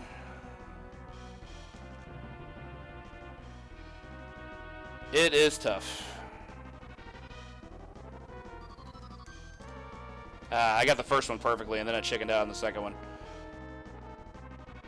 I've got it a couple times already, as you know, but I want to make sure I have it correct going into the next section. Yep. Chickened out and got the third one. It's not easy. It's not an easy section at all. To do it optimally, for RTA, it's pretty gross for sure. Okay, that was nice. Okay, so now move us on to this section. This section's actually really simple. There's so little you have to do. I don't know if you have to kill this guy, but I recommend it. You can also just duck him and move on if you want. Then I'll move us past the next section. Yeah, I recommend killing him just for points, but don't kill the second guy. Reason being, you can just grappling hook past him, and it saves time because it just despawns him. As soon as the door opens, just take off. To do this grappling hook input, it's up plus A and then A again. Another important thing to note, don't do it all the way to the right of the screen, else it won't scroll you. See, it just doesn't see it. I'll try it from here. Yeah, that's too far as well. You can't be too far to the right to do this. You have to make sure the grappling hook is going to touch a part of the screen that the game recognizes. I recommend the left door of that elevator. Now, what that guy does when he comes out of the door is random. He can chase you. He can take a swing immediately. If he chases you, it's no big deal. You can just hit him. For the second section, the first door that opens, nobody's there. Second one, 2 guys pop out, but you can just zip right by them. Essentially, the only guy you even have to hit if you want to is the guy that comes in on the left, and that's just because it makes him not a problem for the upcoming section. So here's where things are going to start getting really silly. Okay. We'll move on here. Let the whole thing catch on fire. This actually sucks because it doesn't change the music. It's supposed to change the music at this point. I also can't pause? What's that about? This isn't good. Oh, wait, you can't switch there anyway. Okay, so we're in a section now where I can't pause because the save state's being weird, but this is okay. To start this, what you want to do here, move forward, tag that guy twice, then as soon as you land, grappling hook up to the very top. Then zip right over. You can mash A to get those inputs out, like so. As soon as you press A, you get another input to move up to the top. Now what I do is take another damage boost, which I actually think is optimal. When you land, let the torch hit you, and then start just grappling hooking right away. This is where it starts getting tricky. From here, you can just press A to grappling hook as many times as you feel you need to, and all you have to do is hold left or right to go in that particular direction. So again, to review what I do, fall, take the damage boost, up, grappling hook right away, and then left and right is what you need to. You can damage boost through these things. I don't recommend it because they do a lot of damage. They do a pretty decent amount. And that'll take us to our ending sequence.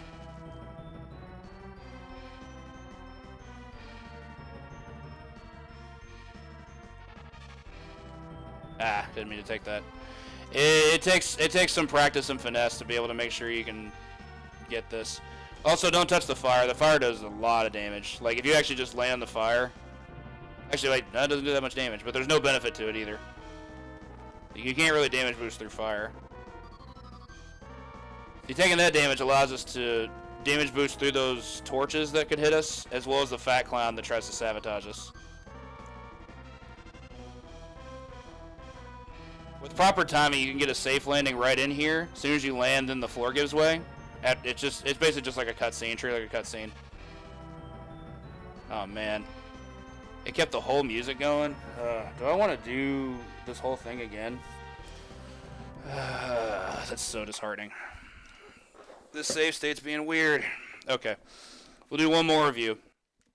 I will apologize for this. I didn't know the save states were going to behave this way. With what practice save states I had done prior to doing this tutorial, I had never lost any sound effects or audio cues, and I'm losing them like all over the place now, and you don't want that to happen. So I'll just work my way back up to that. Technically it's my fault, but I also didn't know that was a technical limitation. So I will apologize. We'll do one more quick review. So this is also good to show off how a typical run can go.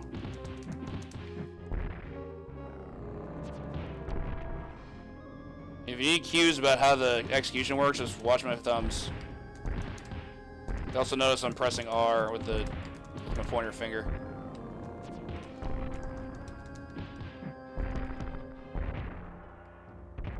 That was unfortunate. You want to catch him before he gets iframes, and that didn't happen.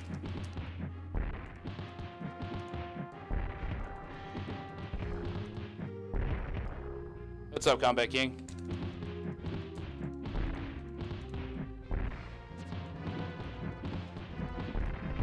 It's fine. Oh, it'll be highlighted. Besides, I'm having to do another review because I keep losing audio cues on my, whatchamacallits. I think past that stage, I'm gonna not do that anymore. Just because it's gonna start getting too late in the game. Stage 2 is fine to do a review.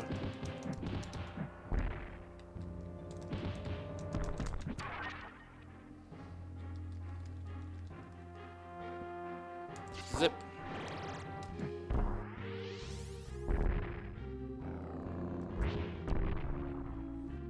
Okay. On to the boss. Fair enough.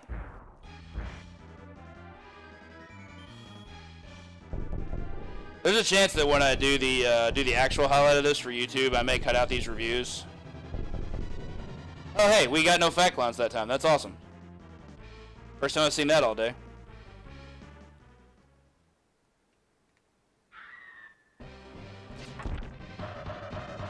Again, appreciate y'all being so patient with me. He was a fickle mistress.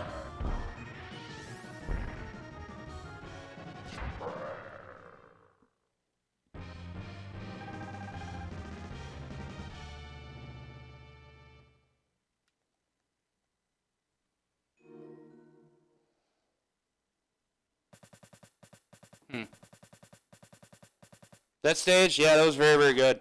That rocket section was a little but definitely wasn't perfect, just because of that. It was a very good first stage.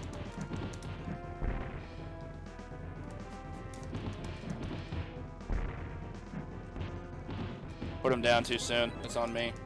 You jerk.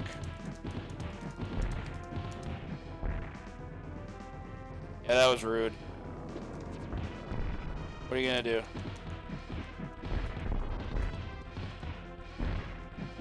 Didn't mean to grab him. Alright, so we get to kill 1 or 2? 1, okay. 1 seems to be the order of the day.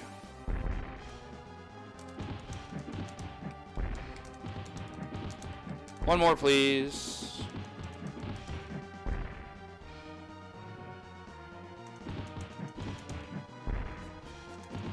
Hey, that guy despawned.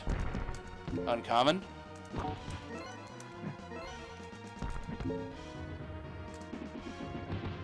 As I mentioned, you can jab to sometimes get him on incoming, which is really useful. Can be tough, though. It's not easy, but it came with practice. As I mentioned at the top of the tutorial, I started with 1, then moved to 2, then moved to 3. The progression makes it a lot simpler. That's why I recommend starting with 1. Yeah, that was also something I mentioned at the top of the tutorial, was the fact that a lot of people... You're not the only one that finds the 2 hit to be the easiest. I can't do the 2 hit anymore just because I've been doing the 3 hits so much. The 3rd hit just comes out. Okay. So I get to show this part with actual music and audio and stuff this time, which is neat. Get this jerk. Hopefully I can get the 2 guys at the top of the steps. Did not. If you're gonna get hit, that's probably the best place to get hit. You don't want to, but it's not the worst place to either. It's the worst of the 3, yeah. It's the least used. The 1 punch is essential because you have to do it on bosses. Okay, so now I'm gonna show off this damage boost here.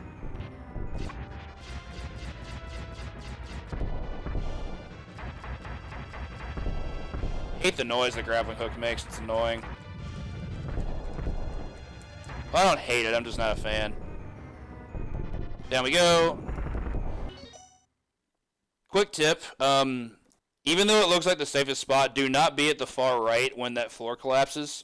You won't be able to scroll the screen that way. Being right underneath him, under where the torches arc, is ideal. And as soon as you land, start walking right. That way he won't be able to tag you. He's going to turn around in time for you to be gone. Let's move us on to our next section. Hopefully I can get some teaching here without being interrupted. Okay, cool. So, this room's really hard. This is the hardest room in the stage. Lots of crazy stuff. And I can show you one perfect example right off the bat. What I do first, move up. We're going to see a new enemy. This is the sword guys. Throw a batarang. Oh, I did it a little too late there. If you throw a batarang with good enough timing, you'll actually be able to tag him. Quick thing about the sword guys, they block batarangs if they have their sword out, like if they have it like poised and ready to attack with it. They just block them. That can be used to our advantage, but I'll get to that later. If they're doing the taunt where they swallow their sword and you batarang them, that hits them and it takes half their life, as you can see what I did there. Not only is that good because it does a lot of damage, it also creates an ideal setup. I'll show it again. So now we have this rocket clown that's going to come in. We always want him to move up. There he didn't move up. That's not good. That's the worst RNG you can get there. He's gonna run away like a little jerk. I'll show what it looks like when it's ideal, hopefully. Wasn't high enough there. Much like how positioning worked in the first stage, you want to make sure you're fairly high before he comes in. That way you can spawn on the bottom. He didn't move? Come on. This is not normal. He's moving up, then moving back down. Okay. That's the setup you want. What I just did there is exactly what you want to happen. He comes up in your face like that, that's great. And you can finish it out the rest like this. Kill this guy because it's faster than letting him despawn. Another sword guy. These are another enemy that have more health than what 2 combos could kill them with. So I do the grab combo strat. Do a 3-hit string, grab them, 2 headbutts, throw them into the wall. Highly recommended there. But you want him to stay there a little bit longer.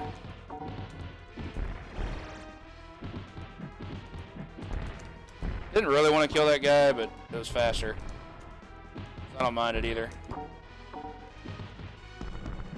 So that one more time to show it a bit cleaner. Hit that guy. Come on. Hit that guy.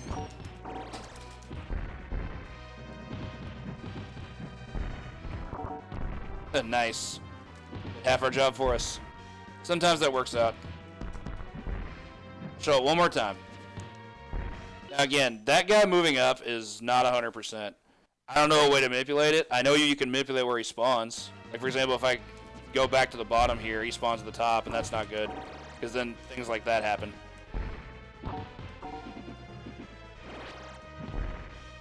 That's not good either. It doesn't kill anybody. You want people to die in this game. Nice.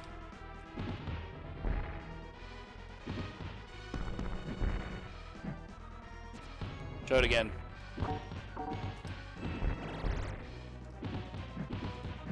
Been getting pretty good here, or pretty good luck here. Let that guy get hit, because why not? That'll finish off that section. Not really much else explained there. The only RNG is when the first rocket guy comes in and where he spawns. You obviously don't want that going terribly. I only zipline here for positioning. I don't recommend using it through here. Take this. On incoming, you can try to go for a battering. If not, you don't have to get it. Like I'll show what happens if you don't get it. I'll just block it. We can move in. This section's really finicky. Show you why. You got 2 enemies. One of the sword guys, who are enough of a problem, and then you have the fat clowns that wear black. Their primary forms of attacks come in 2 forms. They have that jump, the splash that they can do, which not only causes decent damage and has good range with a high priority hitbox, but it causes knockdown. You can block it, of course, and that's your best option. But they are going to be jumping around a lot, just trying to make your life miserable. So we want to make sure that doesn't happen. I tend to choke slam just to get some anti-air breathing.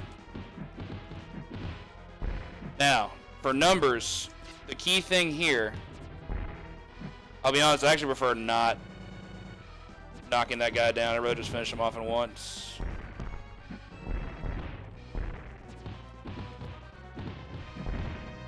Okay, so, start to miss the point. What you want to do on this section is make sure you kill 2 enemies. You only have to kill 2. And that sets up a sequence. I waltz this guy in, hit him there. Which I just said I prefer not doing that, so let's just not do that. I will throw a battering to stun him, though. Alright, that's our 2 enemies. It doesn't matter what 2 enemies you kill. That there is about an average sequence. It's not a great sequence, but it's about an average one. What you then want to do is wait for the 3rd enemy to spawn. Drop the test tube. Mostly just because they just have so much health. There's no reason to fight them. And then there's one last guy that's going to come in, and you can finish him off with 3 combo strings. What's up, Cartoon Koki? Oh, we'll get to the dancing later. So that last guy comes in. That guy is a trigger. He doesn't come in with anybody, I don't think. In fact, I'm actually willing to go ahead and test that. And I lost audio again. God bless it. So if I kill 1 enemy and then kill 2, see we only get 1 guy, I'll go ahead and kill this guy here. And then he comes in.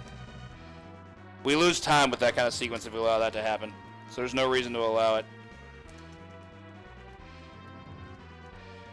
You also don't want to try to do combo strings while another one's setting up to try to jump, because that causes problems like that.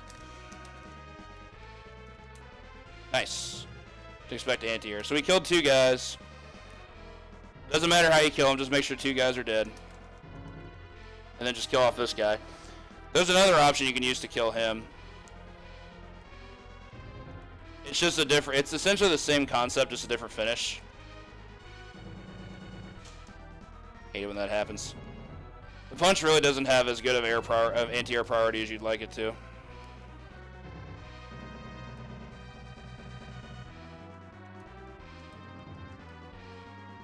Kill these guys. Another option you have for these guys, which might actually be a little bit faster, do 2 punch cancels and then grab and 2 headbutts, and then they're dead. Not really much else to say about that sequence. It's a fairly typical stage. This stage is hard. Or that's not how it starts. This segment is actually really, really difficult. There's a total 50-50 for a guy who's going to throw in a bomb. For this guy, I've actually been wanting to test bringing him in to see what happens. Okay, so definitely don't do that. Okay, so we're going to go with the old strat. Kill this guy right away. Just do your combo string. This spawns this guy to come in for a total of 3. And we actually got the worst RNG there. See the guy on the top with the bomb? He can do one of 2 different things there.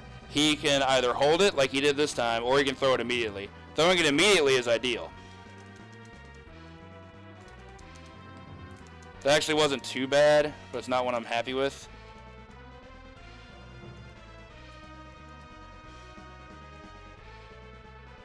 This is actually a really good segment. Wish I could have talked my way through it. Okay, let's go back here. I'm actually curious what will happen if he throws it. I really want him to throw it. Just throwing it is... So, whether he throws it or holds it determines how you should space it. If he decides to hold it, just stay all the way back here. Reason being, the bomb will come in, and if you time a punch correctly, you can actually punch the bomb away from you. I just blocked it in time there. That was an option select. I did the block cancel for the punch string, and it actually just blew up the bomb. Huh. I wonder if that's determined prior. I haven't seen the throw pattern at all. Didn't want to do that.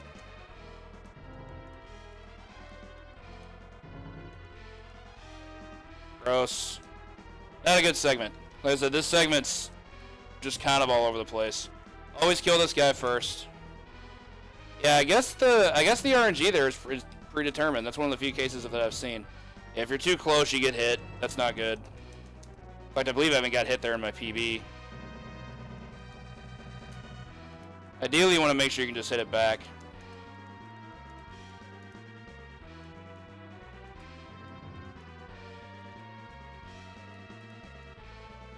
Wanted to get to him in time to where I could punch him. I'll try to note a couple things about certain enemies in this particular sequence. Well, a couple things I'll note about here. Oh, hey, he threw it that time. That's interesting. Having the bomb there also helps because it just kills all those guys.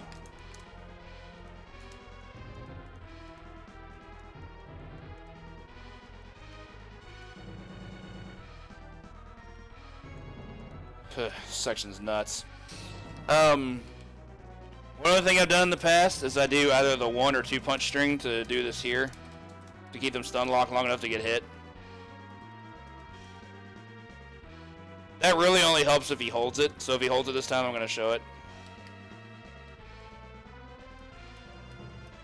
Reason I do that is because there's too many times where I've been hit in the middle of doing the knee by the bomb when it gets thrown, and that's certainly not ideal. You don't want that to happen.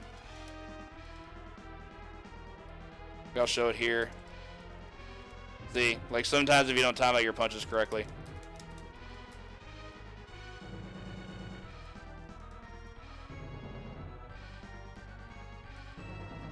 Wow, I got sucker punch there.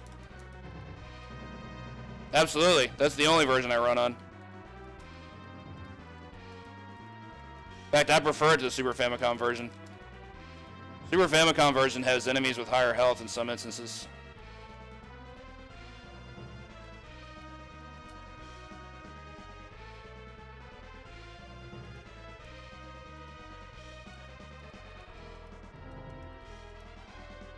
Yeah, this section's really just all about adaptability, and this guy throwing this in, or holding it, really sets the tone for the section. Just for how it's going to go and everything. This purple guy that spawns on top has a ton of health. He actually can't be killed with 2 combos. You have to find other ways to deal with him. Noggin knockers are nice. It's terrible luck here. These guys have low health. That guy, if you're quick enough, you can do the string into grab.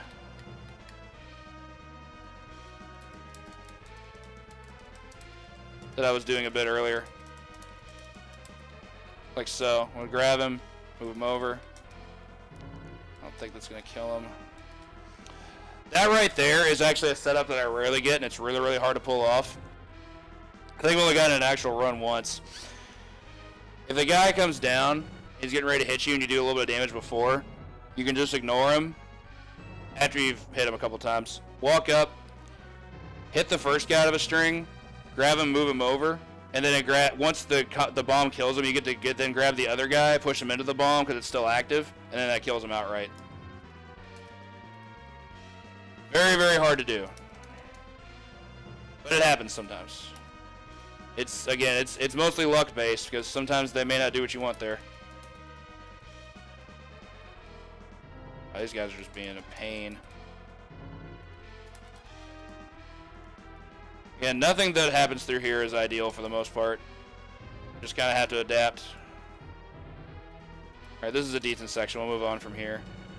Let's learn what they do. You always have this last yellow guy here, so expect him. I'll go through it one more time to see what we can get. He actually threw it that time, and I didn't anticipate it. In fact, I'm gonna keep loading it until he does throw it. Well, it's not predetermined. I'm also guessing holding is just more common, because that's what he's been doing most of the day.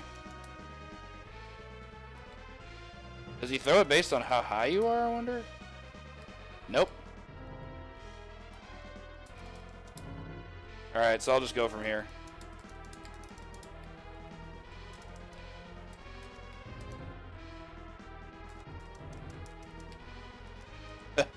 Worked that time, but it didn't kill the other guy because I didn't hit him yet. Alright, so I'll go ahead and finish this guy off and we'll move on to the next section. This section's really fun. It features one of the only legitimate despawns in the entire game. Important thing to note, when you're going into this section, do not zipline into this particular section. It causes the despawn to completely fail. That's been consistent for me. Every time I try to zipline out of this room, the despawn completely fails and you just basically lose the whole thing. So what you do there, always noggin knocker those guys. Show it again. Always do a noggin knocker, because the fat guy that gets moved to the left, he gets completely despawned. So you see he never comes back. Don't zipline after this. I'll show you why. If I zipline here, I believe that's going to respawn him. Oh, hey, it worked that time. Now I get to show up being wrong.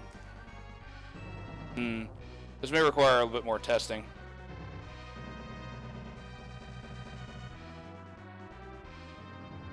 It's weird. Generally, I'm promising this has never worked for me before, but I guess you can do it. Generally, if you zipline there, the guy you try to despawn catches up with you. But anyway, once you do that, let this guy despawn himself, this rocket guy. And then just start dropping test tubes. You're only going to use 2. I'm going to move on to this guy. This guy spawns himself out. You just move him forward and combo them. I'll show it again. So for here, you want to grab these 2 guys. For the lulz. Let that rocket fly. He gets hit. You test tube, and then you test tube again. This guy's going to then pop out of the door. Do a combo string like that. Show it one more time. It's so weird. I guess you can zipline. That's never worked for me before. Not before today. Every time I did it before today, the other guy would come back on screen. But, oh well, I'm willing to run with it. That kills just enough enemies to move on to this. Okay. I'm actually going to show that correctly this time. You want to actually wait for that guy to spawn and then move him over. That way you can just combo them both at the same time.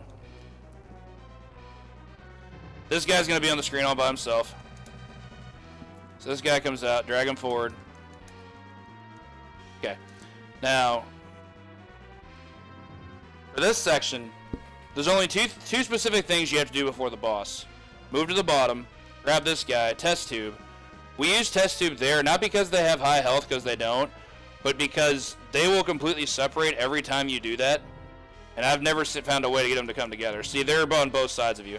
If you stay up top, the other one just keeps walking to the side. If you go to the bottom, the guy keeps walking. Like, there's no way to actually catch them both in like a combo string. So I use the test tube there for convenience. These guys, however, you can finish off with just a combo because they spawn in the same spot. Even Noggin Knocker wouldn't kill him, and I'll show it. Like, you'd think it would be awesome, but it only does about half damage to both. There was no reason to headbutt him there. I still prefer to stay on the bomb here. So we'll go ahead and drop this bomb. And combo these guys, and then I'll move us on to the boss. I really hope I get audio cues here. Nice. Quick run through of this.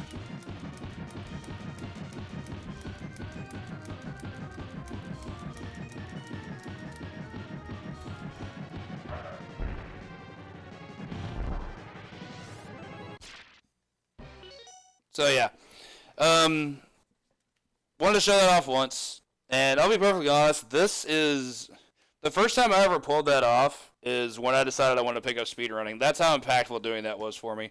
I've been practicing the one-punch string through the entire first two stages and wanted to see if it worked on bosses, and it turns out you can stun lock them into death with one punch, and I just thought that was just the coolest thing ever. So, you want to know why I'm making this tutorial? You have this moment here to thank for it. That being said, I'm not going to act like this is easy, because for the first few times you do it, it's not. It took a lot of practice.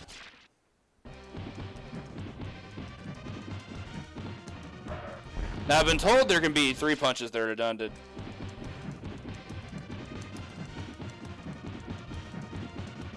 I've been told this works. I don't know if it's actually faster. It actually felt like it was faster, so shout out to Noble Boy for that.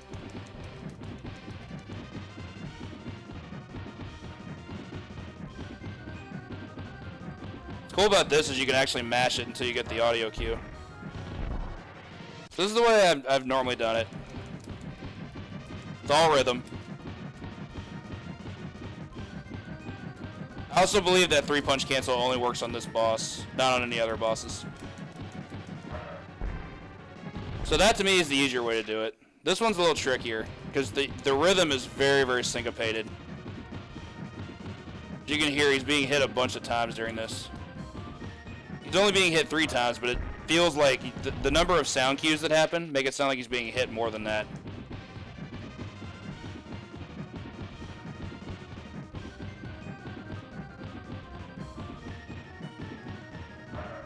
Okay. Now normally, when you're playing that fight for real, it gets pretty out of control. I did none of that. That was just a bunch of weird sound effects colluded together. Flashcards acting up, I guess. So, you have your 2 options. You have your 1 punch, which I'll show again here. Now, this doesn't do quite as much damage. 6 damage apiece. It's one I recommend practicing, just so you can do it on other bosses. He's the easiest boss to be able to land that on.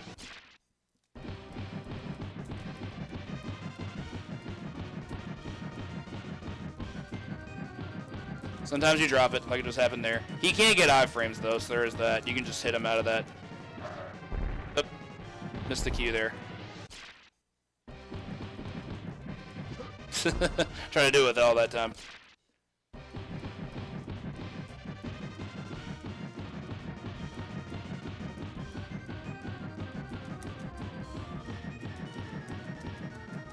Ugh. Sometimes your audio cues are off, you can actually get additional inputs. It's actually okay for it to have it on this boss, it's less okay for it to have it on later bosses. And I'll do the 3-punch one more time. If you really want to speedrun this game, I can't, oh, I paused it. I can't overstate the importance of being able to do this. Being able to make sure that you can consistently land this combo on bosses is, you kind of want to be able to do it. Whether it's the 1 or the 3 on this guy, go with whatever you're comfortable with. So I wasn't sure this would work because I always figured the second punch would just whiff.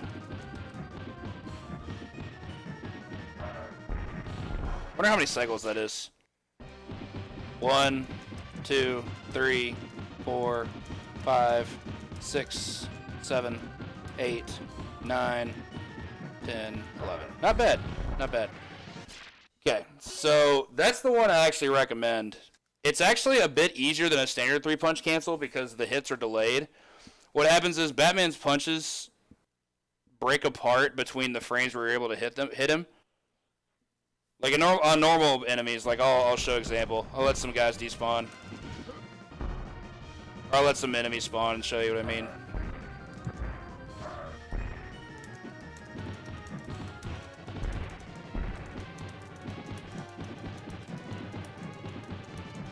What I'm getting at is the fact that when you do, come on. Some really crazy array of sound effects. When you do the 3-punch, what I used to think was the second punch would just whiff. And it sort of looked like it did. But here, it looks like it extends the frames in between just a little bit further out. You get additional frames in between them. Which does hit him, which is awesome. The other awesome thing is you get a really easy visual cue. Just keep mashing Y until you see the knee come out, then press R to cancel it. Don't go too far, though. Don't do what I just did.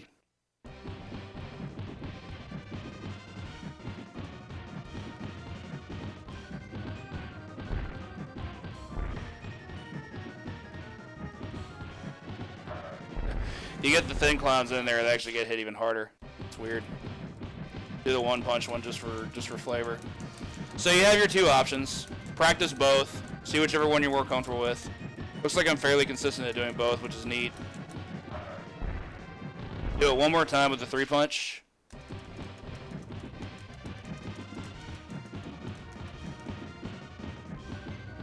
This is so mind-boggling to me. This is the first boss I've ever seen this work on. Okay. The dudes coming in don't really matter.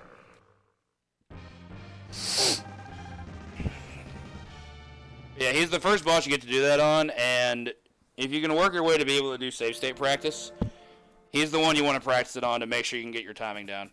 It takes quite a few hits, but it's less hits than another section would be, or another boss would be. So we're going to save here.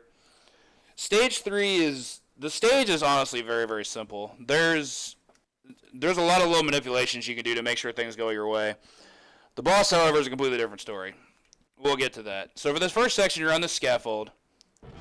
First thing that's going to happen is you're going to have this purple clown spawn out from the left, I think. You can just kill him. And for this, there's no time save to this. This is just something I do completely for swag, but I prefer doing it. When this guy comes out, just go and crouch. He's going to take a swing at you. And as soon as he does that, move to the right, and he's going to jump to his death. And then you repeat that all the way up to the top. The way you know it's the top is when 2 clowns come out of the same window. In that case, they both come out of the left. And there's nothing random about that. That's fixed. That's predetermined. Kill him, and now you're at the top. What you want to do then is grappling hook your way over to the right. Just press up A, and occasionally a third up A, and you're fine. So for the second scaffold, go to the right side. Do the same thing. Just duck. Let him despawn himself. He's going to do the same. Now for this guy, you have a couple of options. I didn't mean to get hit, though. You can actually get up and just hit him and let him die. What I prefer to do is just walk over to him and let him just jump to his own death. Because I just think that's funny. You know, the clown would rather let gravity be his nemesis rather than deal with Batman. And that'll end that. Very simple first segment. I'm going to repeat it one more time. No sound, that sucks. Oh, I didn't have to kill that guy. In fact, I didn't want to. This guy do this. I just got, yeah, we didn't want that. I'll do it correctly this time. We're going to first let this guy spawn from the left. Hit that. We're going to let this guy come out of the window. It's a sequence of, I believe, 4 of them. You go 1, 2, this is 3, and then this is 4. On the 4th, you just stay and crouch. And the 5th guy is going to pop out of the window, then you just kill him. There's no reason to let him spawn and wait until he's going to just put himself down. It's faster to just take care of him. Even though it's an auto-scroller, you do have a reasonable amount of execution to be able to dictate the pace of how fast it goes. We'll let this guy do what he's going to do. Let this guy do the same. And with the purple guy, just walk over to him. He despawns himself because it's funny. This section literally has no time to save. You just go up, and as soon as you're at the top, it just spawns you right into the next section.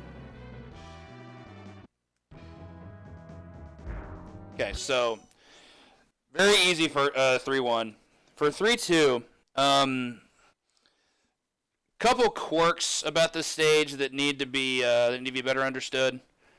So what I'll do first is show that you can just, again, walk right. You can just completely ignore that guy. And here's where things start to get tricky. What I used to do is I would just kind of wing it, jump to windows as I saw fit. But what I've started doing lately is I'll fall, jump, let this break, jump, let this break, do 3 zips over. In fact, I think you might be able to get away with 2 there. You want to make sure you're on the bottom section for this portion. I'll show you why. Didn't want that. Try this again. That was actually a perfect jumping sequence, I do have to say. The tricky part is making sure you float in between the ledge and that girder. I think you have to do 3, because if you do 2, you just land on the windowsill that crumbles. Nope, sure don't. Okay, so you can just do 2. Nice.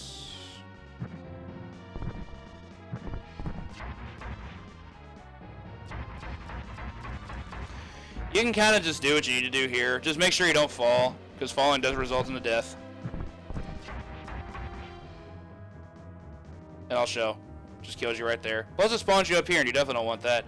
Here's the reason you don't go up here. Look at all this stupidity that's going on here. You've got guys firing rockets at you. You've got torches. There's no reason to be up there. Do not go up top. It's not recommended. Figures. I managed to catch that one time, and now I can't catch it again. Trying to see where I can jump from here to this windowsill. It's a tough jump. Try it again. There you go. Yeah, there I had to just slide one more time. Not really sure what optimal here is, to be honest with you. Just kind of got to wing it. Ideally, of course, you don't want to push yourself into that girder like that. Slide down like so. That was actually really, really good. So I'll show it one more time. What I did was jump, and instead of jump to the next one, I jumped to this, then jump again. Do two pushes, then we're in there. Slide your way all the way across. Now, occasionally, and this is random, as from what I've seen, there can be a purple guy here that's ready to just punch you. Obviously, that's not good. You don't want that. But, again, random. Not much doing. So, once you reach here, what you're going to want to do, jump up to this ledge, and then push yourself into the wall. Don't do this for very long. Do it for maybe like half a second, and then jump again. Now, the reason we do that, and I'll show you what happens if we jump immediately, which is why you don't.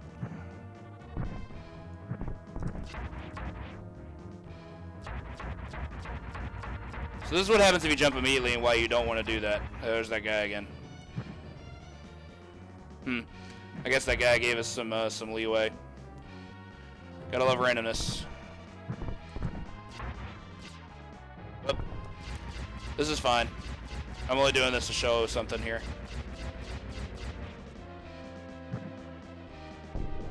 See, if you jump too early and don't lean into the wall, he can tag you when you're coming up with torches. So don't do that. What you want to do instead,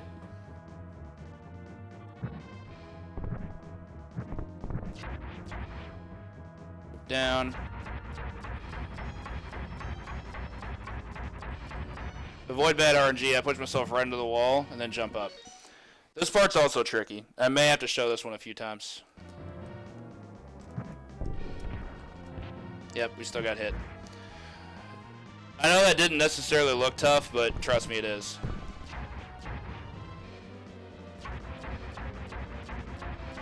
Zip all the way across. I'm gonna save here.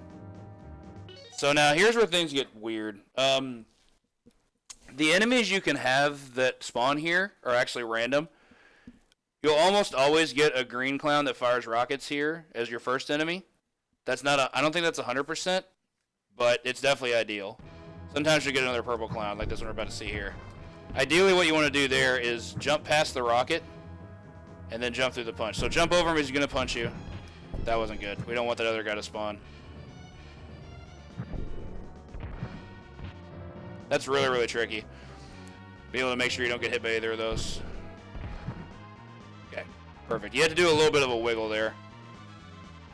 So you jump, see the rocket fire, jump, and then turn again. If you hold forward too far, you get hit by the rocket. I'll show you. Did not want that guy to spawn. I think you have to jump to make sure that thin clown doesn't spawn either. Okay, so yeah, if you hold forward the entire time, the rocket's just going to tag you. So it's best to just wiggle back a little bit to save time. Like that. One more time for the lulz. Do this. Okay. So that's about as perfect as that's gonna get. Jump over the purple clown as soon as you see him, and then once he's getting ready to fire his rocket, jump as the rocket's incoming, and then turn left before it would touch you, and then turn back right. It's just a minor wiggle. Anyone who runs Mega Man 2 or has seen a Mega Man 2 speedrun will know what I'm referring to. So we're gonna move on here to a short auto-scroller section.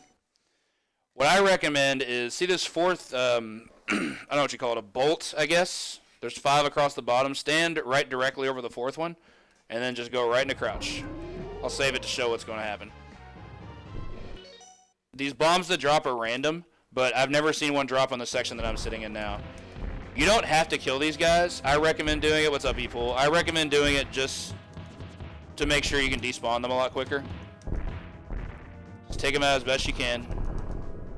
Now, here's where things get important. Once that last section of bombs drop, I'll show you what happens if you do this incorrectly. Wait it out. I think another thin clown spawns. No, it does not. Okay. So I'll start it over. The enemies that drop here are definitely random. Sometimes you get purple guys, sometimes you get rocket guys. Alright, so the section of 2 bombs is where things become... You have to become a bit more aware of what's going to happen.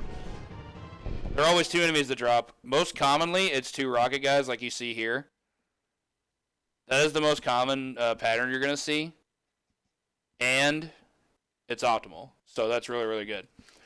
So what I do here is wait for the guy to shoot a rocket. And as soon as that rocket's past my head, I drop a test tube. That kills all of them. And suddenly we're at the top. I'll show you what happened, what other strats get you. Do not kill one of the rocket guys as soon as they spawn. I'll show you why.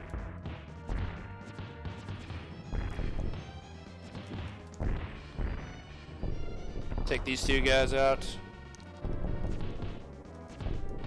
If I take that guy out, it spawns another, it didn't. Anyway, I suppose I should be a bit more clear. The other pattern you can get that involves a purple guy coming down instead of a green one causes a tall thin clown to appear that throws torches, and all that does is just create more hazards. You don't want that either. So going with that strat is definitely the best way to go. It creates the least amount of obstacles for you.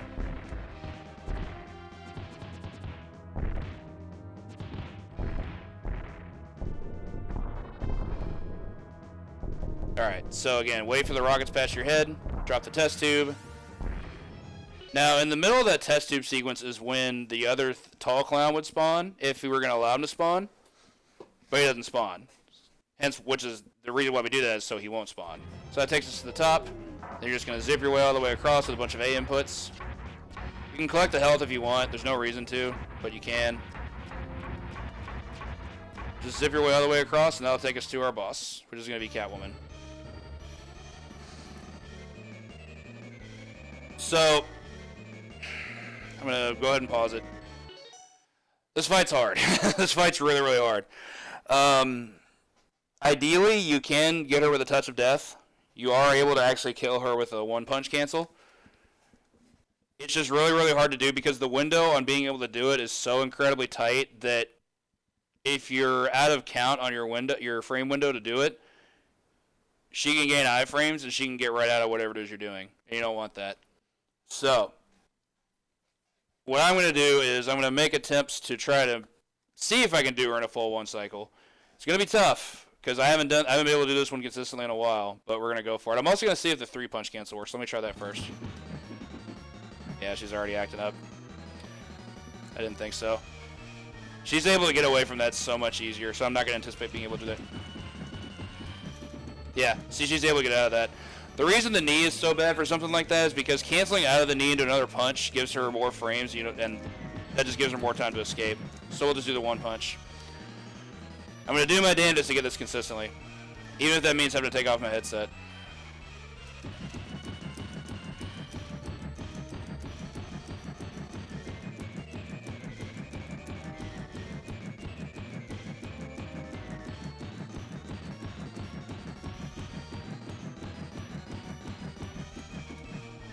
Almost perfect. And I saved that too. I'm actually going to let her kill me.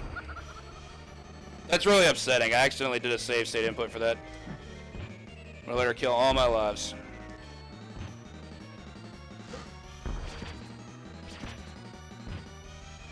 I don't know why I would have pressed select.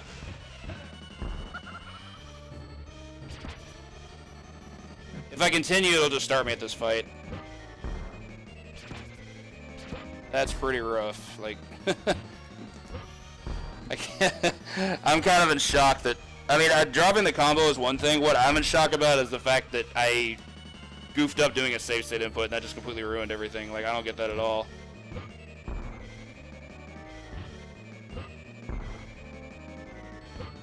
Yay.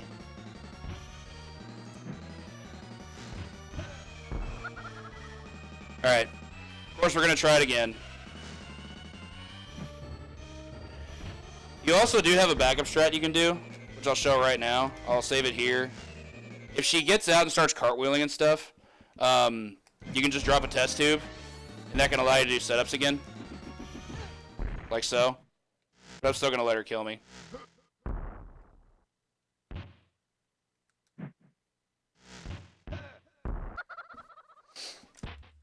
Well, that's my whole point, is that if you can touch of death her, she's not a problem. It's just very, very difficult to do that.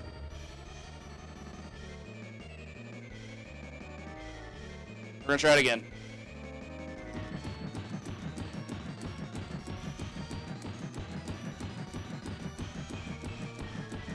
One hit stun lock is possible, I promise. Do it again. It's been a while since I've gotten this one.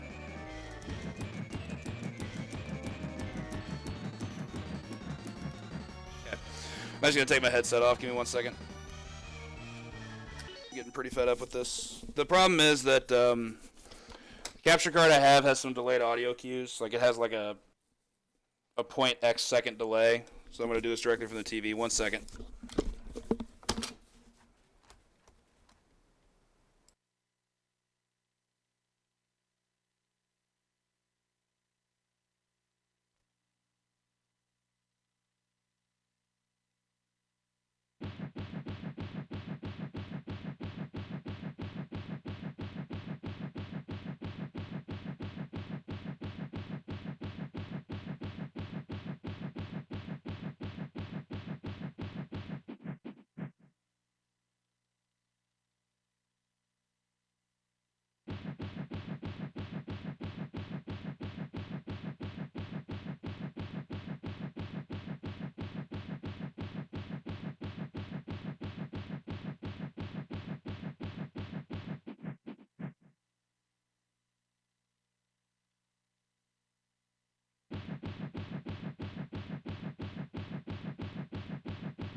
Helps if I turn the mic back on.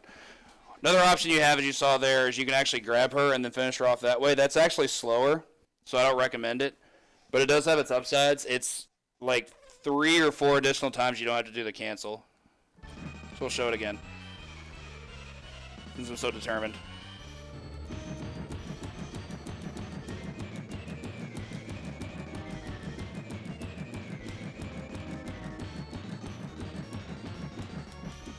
Of course.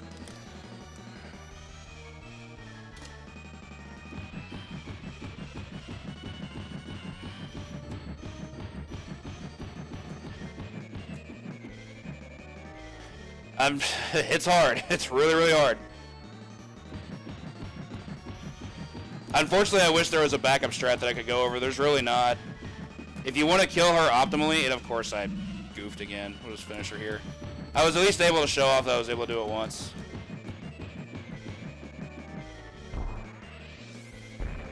It's very hard. You can just watch my fingers, and I know I'm not doing it correctly right now. That doesn't mean it's easy. Doesn't mean it's not optimal. That I disagree with. That was just rude. Let's take it off from here. As you saw, it is possible, but God, is it not easy. I don't know why I was so much more consistent at it in the past, but whatever. One of the hardest boss fights in the game for a reason. For a multitude of reasons.